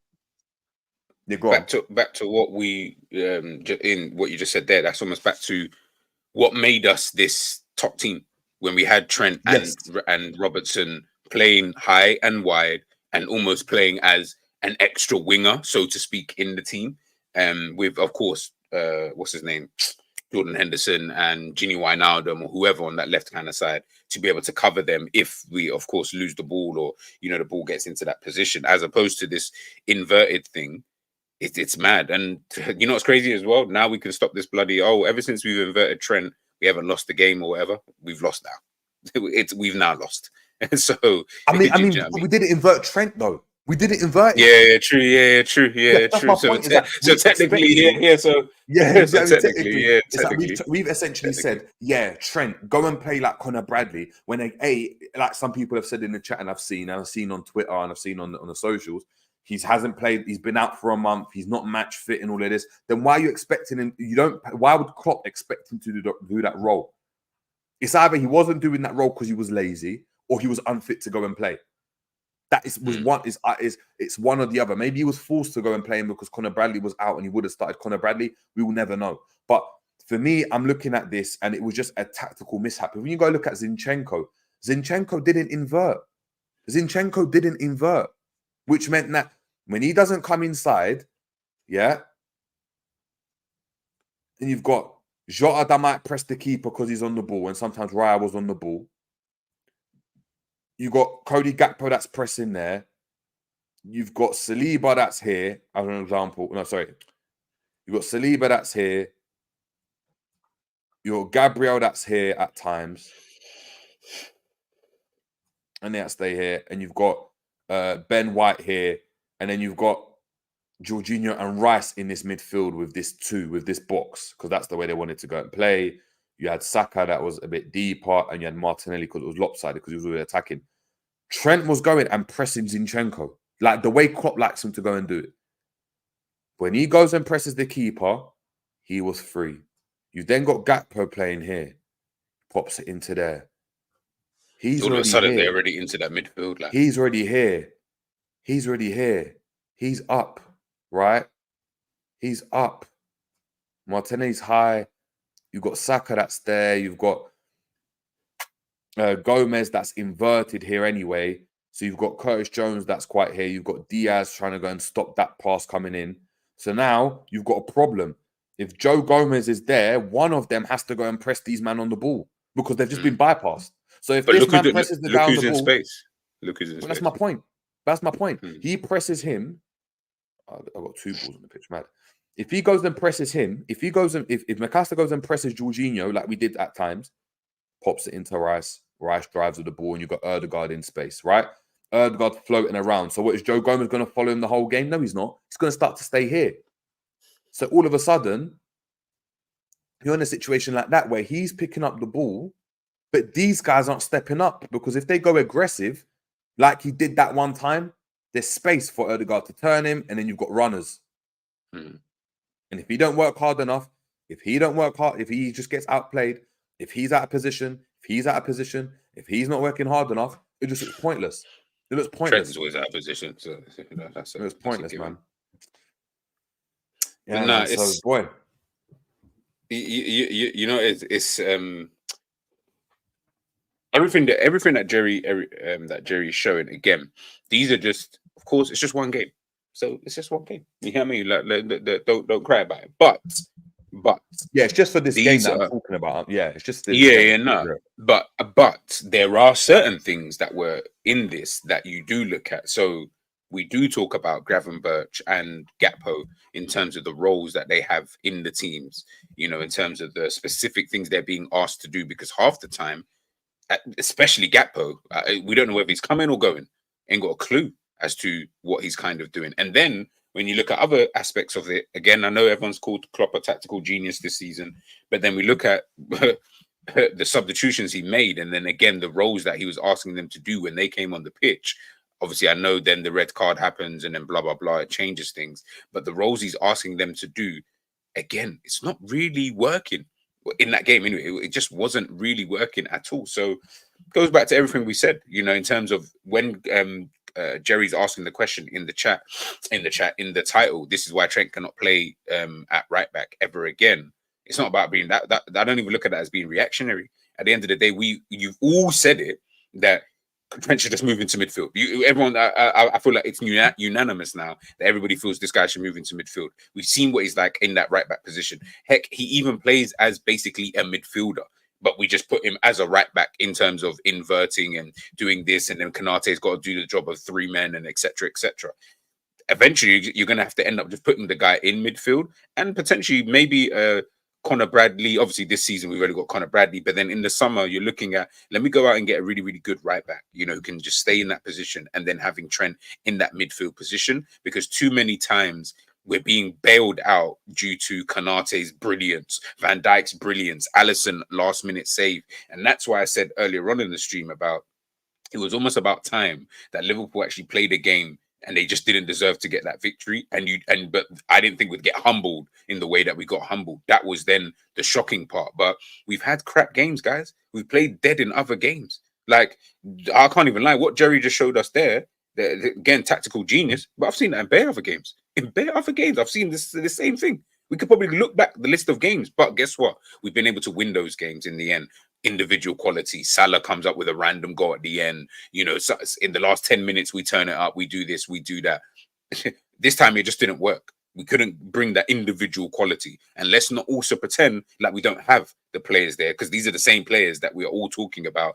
And everyone's saying these guys are amazing. They're helping us do this. They're helping us do that. So, yeah, whether it's one game that you're looking at, guys, and you're then basing the rest of the season, that's up to you. I ain't going to tell you what to do. But there are deficiencies within the tactical setup at times that sometimes you do think, at some point it shouldn't work. But, we've been getting away with it. Then we ended up playing, pretty decently in other games. It all gets mixed together. In that game, guess what? Top side, they were up for it. Tactically outclassed us. We lost. It's that simple, man. Yeah. That simple. Exactly. Guys, make sure we're smashing a like as well. Please smash the like. It does help the channel grow as well. Make sure we're heading over to GTV Football as well. Let's get into the player ratings, man. Yeah. I'll read through these, man. This will be joke. Whoa. Let's start with Alisson, man. At fault for 2 goals. Done well in the first one because you got the save on it. You could argue you didn't parry it away, but I just kind of hit him in the chest, so I can't really. 5. Yeah. I think it's an average. It was just an average performance from him. If you want to go lower, higher, I don't know what you think, but yeah, I had him down as a 5. Like, when I thought about it, I was like, he was average. He was super duper average. Yeah, I hear that. Got 5 for Ali. Joe Gomez. I always said about on the pitch. He wasn't the worst player on the pitch, but what was being asked of him yesterday for me was criminal. He was asked to invert against Odegaard. The thing is, as well, though, like, I don't feel like he offers you anything going forward anytime, and I don't think he ever has. And obviously, on top of what he was asked to do yesterday, 5. I don't know. Like, I feel like 5. I'll give him a 5. You know what? Actually, change Ali's to a 4 and put Gomez as a 5, because I do think Gomez was better than Ali. So I feel like I can't put them both on the same score. And Ali was at fault for 2 goals, kind of thing. Yeah. For Joe Gomez a 5. Virgil van Dijk. Give me the rating. What's your rating? That's your guy. I think he's a 4,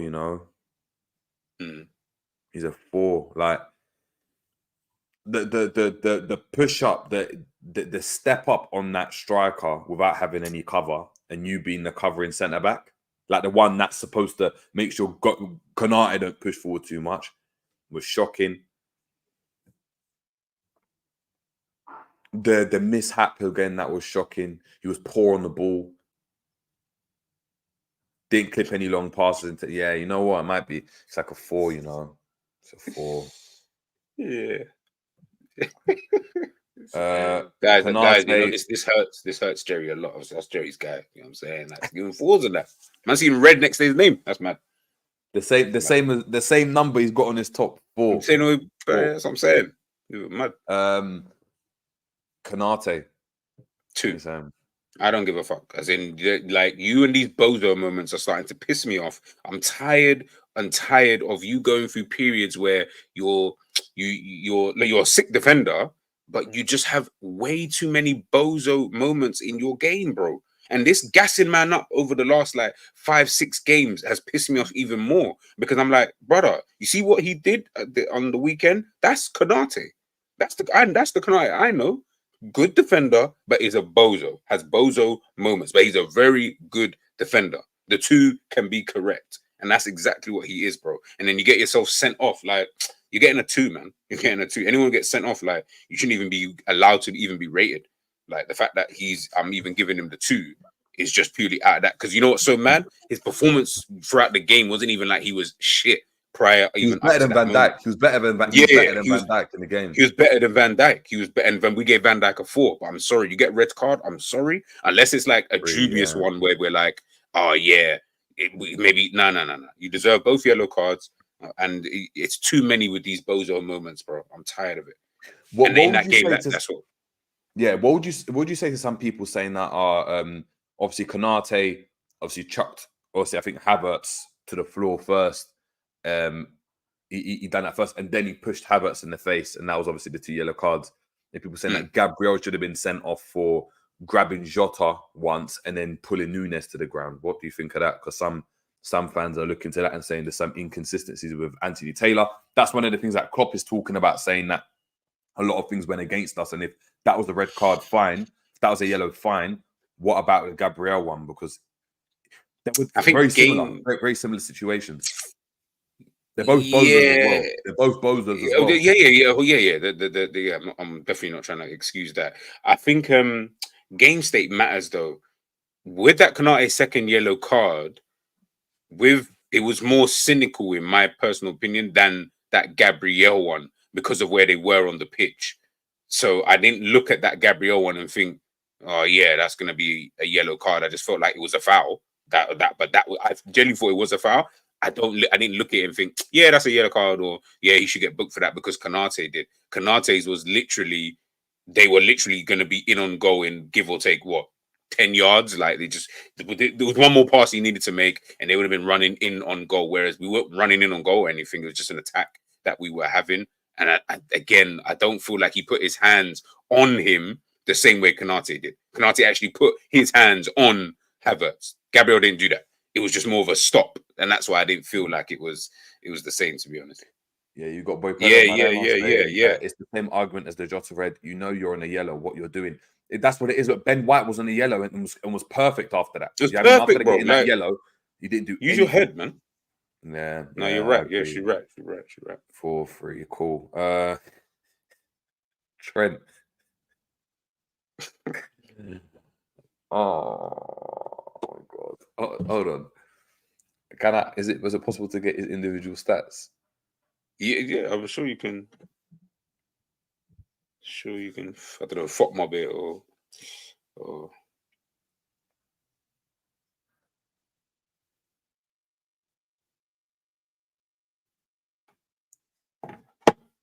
people say 0 in that. Yeah, it's mad. Trying to 4. Trent 2. Yeah. No, right. Anyway, will look good next to Trent. It's too much work. Apparently, you can see guys even at the same time. I don't see Trent being a right thing because he lacks the intensity. Yeah. So, what did he get? Have you got the stats? Oh no! I thought you was getting out. Sorry, let me get it right. No. Where can I get the stats? I'll just get up. I'll get up. But I'm seeing here. Fuck my back. Cool. I'll do that now. Klopp here obviously admitting, right, and this is what I go to again. You know, when I talked about Trent Alexander-Arnold being on the pitch to be isolated by himself and really just keep him away from Martinelli and see if he can do damage on the ball. He goes on and says, Liverpool failed to use Trent Alexander-Arnold to his maximum in the loss against Arsenal. Liverpool mustered just one shot on target throughout the game, despite having more possession throughout. There was a first start in 6 games for Trent after his recovery from a knee injury, as we know. The Liverpool manager told reporters, first half Arsenal started well. That's clear. We didn't play enough football. We needed to get used to each other a little bit, like the right side triangle. It was tricky to find. Let me say it like that. From the start, always when Maka or Curtis were on the ball and could turn and get out of this man-marking situation, the pitch was really open for us. There we could have found Trent 1 or 2 times more often. I would say this would have caused them even more problems. And it's what I told you again, is when Trent's in the team, you want to go and try and find him. But like I said, Curtis Jones and McAllister, they were turning and getting the ball, and they were the only ones trying to keep it. There was no one else available. There was no one else available at all, man. I just sent you the link. Yeah, just got it here. Is this for the last game? Yeah. No. If you click it and then scroll down, it'll go to like the matches, and then you can click the match and then check it from there. Oh, okay, hold on.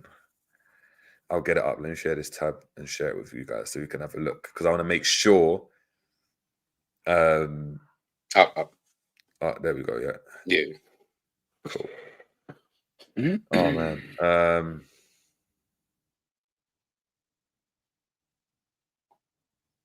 Where's his rating? Click. He's there in the lineup.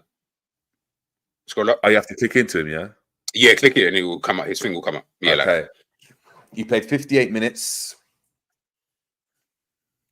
67% passing accuracy, which is shocking for him. That's shocking. Yeah, that's quite low. Mm-hmm. He created 40 touches, 2 passes into the final third, 50% accuracy in long balls, 33% accuracy in crosses, 0% tackles won. 0% tackles run. Dribbled past twice in 2 defensive actions. 1 duel won, 3 duels lost. 1 ground duel won out of 4. Man even started like, what? The way you stop there, quick, like 1 ground duel. Oh man. Yeah. Going back to it then. We know what stats now. We want a lot to read out. What are you giving Trent, man? 4. Yeah, 4. I'll give him a 3, you know. So give him 3.5. No, I can't give him more than Konate. I can't. Bro, I'm sorry, bro, but you can't get sent off in a game for 2 stupid actions in a match where you wasn't exactly exemplary anyway in that game. It's not like Konate was sick in the game. Like he was still dead as Van Dijk. Apart from that time when Martinelli goes to pass him and there was that pass, he done everything correctly, you know? Like I don't think he got beaten. I think he dealt with Martinelli. Go to his stats. Let's go to his stats. Let me go to his stats. Because maybe I'll reassess Konate. But like I'm not saying he was shit, but I'm not looking at the defense and thinking that they were. All right. 88 minutes played. Can you guys see this, yeah? Yeah. 87% accuracy passing. He created 1 chance, so he had an expected assist, the same as Trent. 95 touches, 13 passes into the final third. We had 2 passes into the final third by Trent. 20% long balls, which is mad. 0% tackles. You know what I'm saying? Man ain't winning the tackles, bro. He did the same as Trent. But here. 7 duels won. Oh, no. He's sticking at 3. No, he's sticking at 3. Man won 1 out of the 5 ground duels, bro. No, 1 out of 5, bro. You won 100% of the Yeah, cool. Cool. And so, okay, so 3 the calm. You didn't. You weren't winning the ground duels. You weren't winning the ground duels, but you win all your aerial duels. No problem. I mean, you're up against Martinelli, Saka, or Havertz. I mean, I kind of expect you, but fair enough. You won it, but you only win 1 out of thing, and you got dust in the game, and you got sent off. Konate the 3, man. I'm sorry. I can't give it higher than that. I can't give it higher. It's true. But Trent 3.5. Yeah. Okay, you know 3 because him and Konate were kind of like equal. Which is mad because Konate, you're right. If he didn't Yeah. get sent off, I would have given him a higher score. I definitely would have given him a higher score. Yeah, I hear that. I hear that you got sent off, innit? Curtis Jones. Let's get his stats on, man. But even I don't think that even the I don't know, man. I don't feel like he was shit though. No, he weren't like. That's my point. He was good, but it's weird. But I don't. Nah, but I don't know if he. I can't say good. No. What I mean by good is like. But I know you. Yeah. Okay. Yeah. No, he weren't good in terms of like. Oh, he done everything. But I clearly recognize him having a good chance in the second half where he cut inside and had a curler. I don't know how close it was because where I was sitting, but it looked close to me. It looked like like he made Raya scamper. He bent it. I don't know if you remember. Okay, maybe a. Hold on, he got on. I don't think he lost the ball very often. Remember, okay, guys in the chat, by the way, thank you for obviously putting your thing. Remember, we think 5 is like you were just average in the game, like super average, and then anything above means you were above average in the game, right? So obviously, we put Gomez as average in the game. Would I say Jones was average in the game? I'll probably give him a 4.5 because I still think he was better than Gomez and everyone else that we've just listed here. So not you Gomez, give him a sorry, 5. Van Dijk. Sorry. I meant Van Dijk. So would you give him a 5.5 then? No. I meant higher than Van Dijk and that. Sorry, not Gomez. Yeah, because I still think Gomez was better than him. Do you think so? I feel like, yeah, man. I still think Gomez actually had a somewhat decent game. I don't feel like it was as bad, so to speak. He wasn't one of the ones I was looking at. See, I was looking at it thinking when he's being asked to invert, and I'm not saying it's his fault that he's being asked to invert, but if he's inverting, he needs to be able to like be on the midfield, like turn. And he didn't find a front man. But you just said it there, but that's not his fault though. That's just the job that he's been asked to do. But that's like me saying that then you could argue, oh, it's not Trent's fault that he got isolated and they couldn't find him. Like, no, because Trent has played this position, so it's not even a position that he doesn't. But Gomez has been playing this though. No, but Trent has literally, as we just said, Trent has literally played that same role Trent has done for years, for like 5 years. It's not a new role to him. This inverting thing is kind of new to Gomez anyway, and only recently in the last few months. That's what I'm saying. That's why I'm like, it's not like Trent. You can't. There's no excuse for you for. Oh yeah, he can't do that role. But bro, you know the role. You know the role at the back of your hand. Like you should just be able to click back into that role and not even. It shouldn't even look out of place. Gomez. I'm not saying that he hasn't played that role, but that's just of recent. So in a game like this, yeah, this might look a bit fugazi. That's why I'm saying he looks all right. Okay, you know what? We'll give Jones a 5 then. I feel like average. I feel like it's cool. Yeah. Let's look at the stats though, because I think I agree. I agree with that. I just think maybe pause a bit. He played 90 minutes. He had 1 shot. He had 80% passing accuracy. Yeah, shot accuracy, he had 0% because he missed the target. He had 57 touches, 1 touch in the opposition box, 100% successful dribbles, only made 1, 14% accurate long balls, a lot of them will be clearances, 4 passes into the final third. He was only dispossessed twice, 1 out of 1 tackle, 1 interception, 2 defensive actions, 2 recoveries, dribble passed once, won 40% of his ground duels. 5, yeah, that's fair. But walk on for the team in the ground rules and that. Like, walk on. Like, it seemed like we weren't winning no ground rules. Bro. Like, in general. Like, it doesn't seem like anyone was winning any ground rules, boy. Hey, let's get into it now, man. McAllister, what are you saying, man? 5. I agree. Average performance, I think. Yeah, average performance. That brother was getting dispossessed too many times. Yeah. Let's see his stats as well, because they've given him a 7.8 on here. I think it's because of the shots as well, and obviously 7.9. Nah, isn't it? 7.8, 90 minutes played, 3 total shots. He created 2 chances, 90% accurate passes, so he's probably the best there. 0% shot accuracy because all of them were off target. 83 touches, the most touches of any player, I think, in Liverpool. 67% dribbles, 8 passes into the final third, 3 accurate long balls, dispossessed once. That's completely wrong. This is wrong. That is completely wrong because I've got the stat on the sofa score that was different. 2 to 3 successful tackles, clearances, 11 duels, 1, 4 You know, loss. give him a 5.5 actually. If I had to Yeah. just base it on these stats. But Give him a yeah, but 5. based on the stats, But then 5.5 again, even 6. Yeah, 5.5 even 6. yeah. Like we were poor, but it was like at least like when I go and look at it, remember I was saying No, Jones but was even calm in terms of on the ball, but like he didn't take any shots. He didn't do anything from an offensive side. There wasn't anything there. He had that one shot. McAllister at least but was trying to do yeah, he something, was I guess. shooting, but listen, I don't know why he's not a shooter. Like the guy's not a good shooter. But forget all of that. Forget the shooting aspect of his game. I didn't watch the game and think to myself, man, McAllister's been all right. I didn't once think that because they were the whole mid. The problem is the whole midfield was getting bypassed. So you're all under the same kind of brush almost. Because it's not like it was just coming from one area of midfield. It's not like I could say, oh, they only just targeted Trent or Gravenberch and Trent, Yeah. or they just targeted Jones and Gomez. Now they were targeting the whole midfield. And as I mentioned, he was not picking up Erdegaard or didn't communicate with Van Dijk or Kanate with this Erdegaard situation. So Erdegaard, all he can see anytime he turns around is the back of Erdegaard's shirt.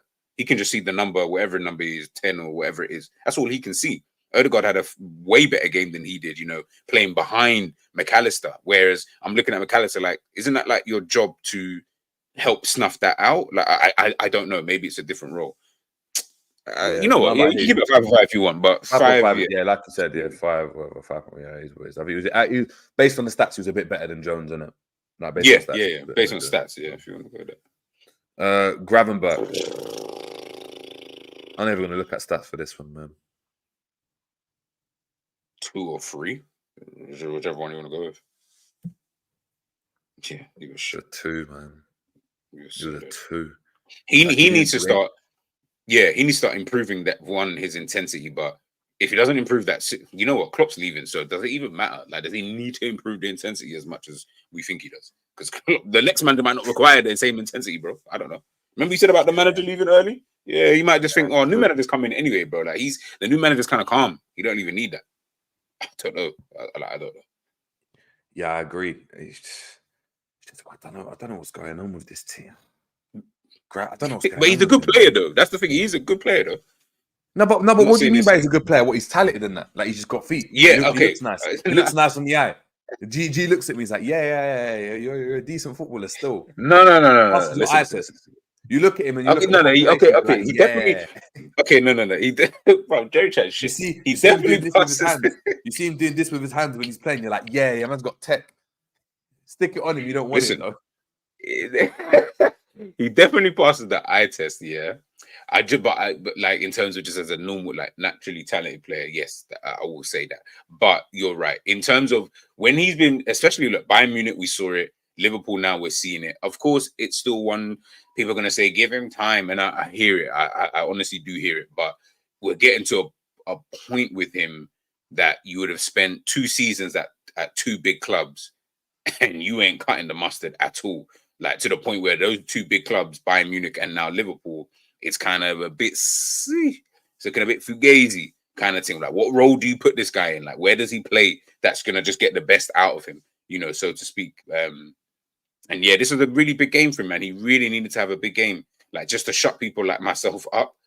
But yeah, he fucked up that audition, meaning he ain't getting the role, if I'm being honest with you still. But that's Gravenberch, man. That's Gravenberch. Yeah, I hear that. Luis Diaz got the goal. That's your guy anyway. What would you give him? He tried, and he worked his socks off. Now,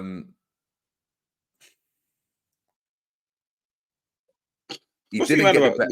Now, let me do the pros. Let me break it down and do the pros first, so I can kind of get in my head. He pressed. He kind of was involved in the goal. He got the goal. He was the body there, putting the pressure under the. Yeah. He had to beat that. He worked hard in terms of trying to go and press Ben White. Did it? Mm-hmm. Apart from that, Did he beat his centre back? No. Let me say, did he beat his full back? 1v1? No. Did he have any meaningful shots? No.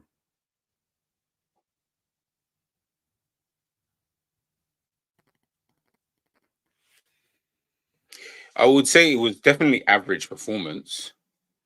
And the fact that he had to then go into that right back position, you know what I mean? Like, that's going to maybe skew in certain aspects because obviously he's not a right back. I probably give him a 6 because he's the one that pressed the goal. 5.5. Apart from that, he was average, isn't it? 6, I don't know about that. Yeah. Yeah, I think he definitely wasn't one of the worst ones. Let's put you that way. I don't think. No. Yeah, you're right. You're right, Angel. He was probably our best forward. He probably was. I think Jota was our best part. Jota. What would you give Jota? What are we saying? If you think he was our best forward, what kind of number are you looking at him? I know it's not higher than 6. No, it's a 6. But the reason is let me have a look at his stats as well. Maybe they're the same rating. I don't know.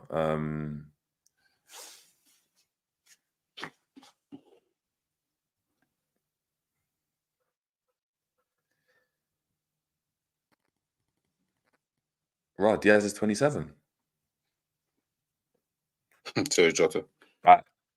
Yeah. 79% passing accuracy, 2 chances created, 37 touches, 4 in the opposition box, 1 pass into the final third, 1 long ball, 50% tackles made, 1 interception, 2 recoveries, 6 defensive actions, 4 duels won, 8 duels lost, 129% of his ground duels and 140% of his ground duels against Saliba and Gabriel and Rice. 3 fouls committed. If I come to Diaz, 1 chance created, 1 shot on goal that was accurate, 2 block shots, 51 touches, 6 in the opposition box, 43% successful dribbles, 3 out of 7. Dispossessed 3 times. Drilled past once. 11 duels lost. 36% ground duels, 33%. Put that 0.5 back down for Diaz. I told you, man. I was thinking, because Diaz weren't even. Yeah, put that to a 5. Like 5's average. You know what I'm saying? It's like you had an average performance. Yeah. Like certain man are getting 2s in that. Like, so you should be all right. Jota. Yeah, 5.5 for Jota. Then, isn't it? Big up. I don't know. Maybe a 5. Maybe a 5. I don't know. Not for 50. Yeah, 5. Yeah, 5. Yeah, I hear that. Gakpo. You let me know, man. That's your Dutch brother, man. That's the one you wanted to start against Arsenal. Was it against Chelsea? You were like, no, he deserves a start still. He deserves a start. You wanted to drop Diaz for him. You said he deserves to start in your preview. You know me about him, man. Man just has an agenda against Nunes and that. So I just don't want that guy to start. Gakpo is seriously annoying. I'll give him a 3. Yeah, I'll give him a 3. I'll give him a 2, man. I'll give him 2.5. Him and Gravenberch were the same, man. But he was just that bit better than Gravenberch. You know, he was just that bit better. Bro, I don't know what way, man. I'm just saying. I'm just saying. Hold on. I'm just saying, bro. Oh my god, this is terrible. Go on, read out the numbers if that's what you're looking at now. I'll read out the numbers. Yeah, I'll share them out here. 55% pass accuracy, no chances created, 0.5 xg, 0.01 xa, 0.06 xgn, shot accuracy 0%, 23 touches, dispossessed 3 times,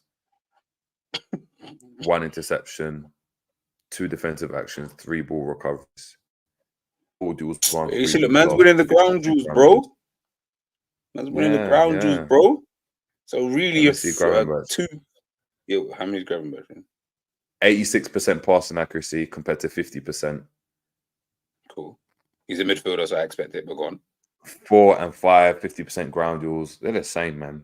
They're both the same. That's what I said. They're kind of like, but I feel like he just maybe, you know what, fuck it. Wherever we put for Gravenberch, put them, what's that, 2? Put them both on the 2. Fuck it. Both 2. Yeah, man. Cool. So who's the best rated player on the team? McAllister. Yeah, that's probably all right. Yeah, that's probably about right. That's all right. What we saying? One guy that we've been cussing the most. The subs are tricky. I always find it difficult trying to mark them, but if I just marked his time on the pitch, then I don't know, like a 4, 3. His hold-up play at times was all right. Yeah, he done. There was that one bit of hold-up play. It was one action where he done well, and I was like, all right. Apart from that, he got the ball. Yeah, he got the ball.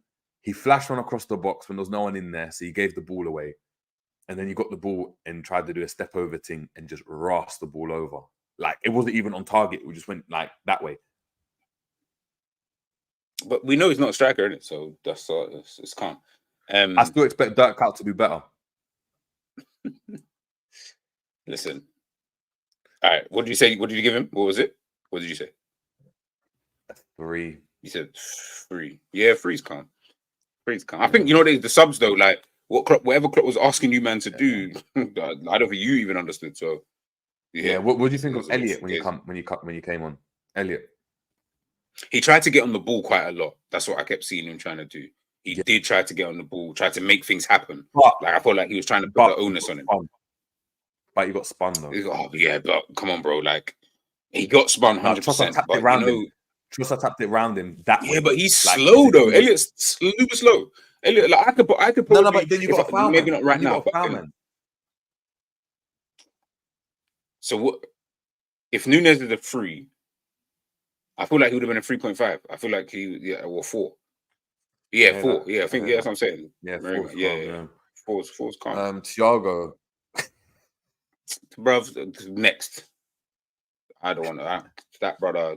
Is he? You see the way that he's been a ghost for the last year and a half? Is the same thing that when he was on the pitch. He's still a ghost. As in, I didn't even notice that he was on the pitch.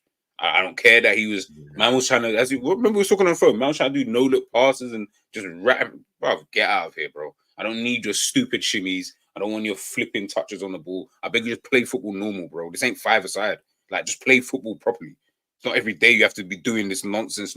Like, come on, man. It gets on my nerves sometimes. He's a dope player. He's sick. And if this was 5-a-side, you would probably consider picking him. But this ain't 5-a-side, my boy. Like, I need you to just play football properly. Like, not everyday dumbness. Like, so with him, I'm not even giving him a score. You don't deserve a score. Yeah. Who else came up? I hear that. Was that it? That was it. Yeah. If you had to, okay, what would you give Jurgen Klopp? A 3, man, or a 4. I think you just got it completely wrong. I think you got it completely wrong. I think the decision to go and like sit off, like as in not sit off, but not play with any intensity around the back and try to kill the vibe. It didn't work. Robert because we weren't good enough on the ball. Oh, Robbo as well. Yes, Robbo. 4, 5, maybe 5. He didn't really do anything wrong. He didn't get beaten. He wasn't. I think it was calm. I think 5 is calm. I think a 5 was calm. Yeah. I think it was like Gomez. I think it was like Gomez, isn't it? Just average. Yeah. And apart from that, I'm looking at. Just what did you say Klopp was? What did you give him? 4, 3.5. I think he just made. I think the tactics were wrong. For us to kind of just kill their vibe and get on the ball, I think it was the wrong decision. I think people saying taking off Trent was wrong. I don't think so necessarily. I think starting Trent was wrong. Bringing him on would have been good to have. Not starting Nunes for me was a problem. If he's fit enough to be on the bench and he's rassing balls in the game and he's playing long passes before the game, for me, that means he's fit enough to play, man. Do you know what I mean? If he's fit enough to play... Yeah, he looked kind of calm. Like, he didn't look like he was... Yeah. No. He was calm. He didn't look injured like when he... Yeah. Yeah. Yes, that's what I would give him. What would you give him? Klopp, 2.5. I think it was shit. Tactically crap. Subs crap. Half time even worse. He wasn't able to get the boys up for the biggest game. One of the biggest games of the season? You can't get the boys up for that? Yeah, that's on you. Then half time, I then expect you to be able to galvanize the kind of team, the squad, change things around a little bit. Couldn't do that at all. And yeah, in the game, he didn't have any ideas what to do. Kind of same old Klopp, really, but yeah, 2.5. Yeah, I hear that. We've got Angel here saying Klopp won. Our defensive setup against quality left winger is just wrong. How many games can Martinelli ask? I hear that. We've got Sui saying Klopp plays one formation and subs at the same time every game. Surely he doesn't think that you can win leagues like that.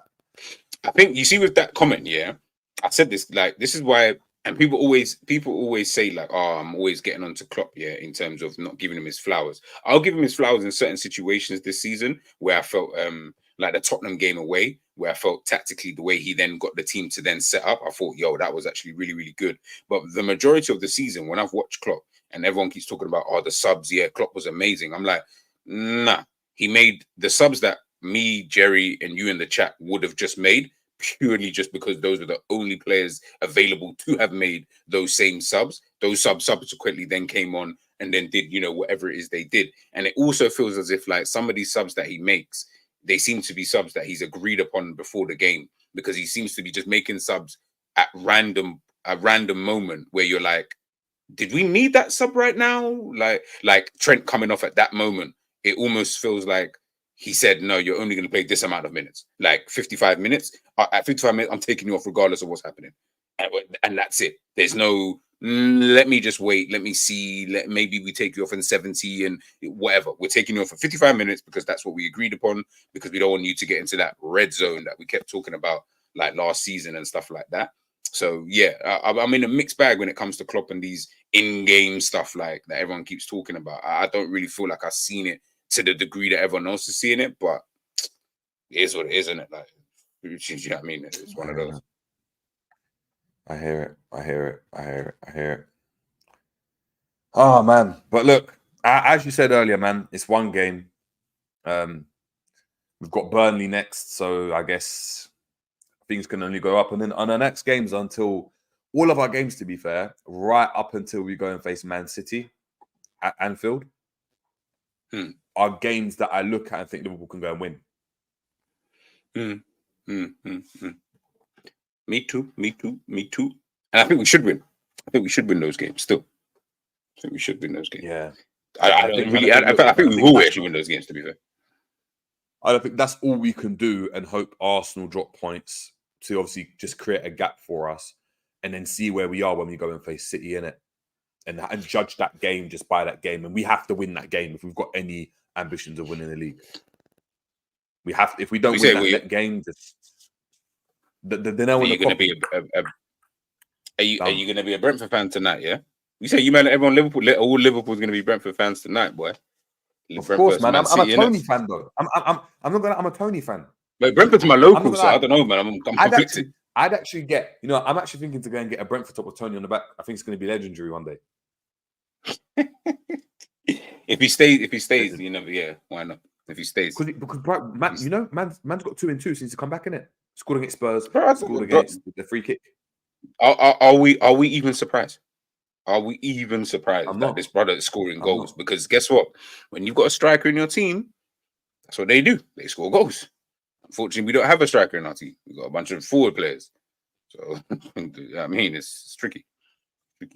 Yeah. Friends of Brentford, right? It'll be interesting to see how Tony plays, man. You could have had 2 goals. Yeah. But yeah, man.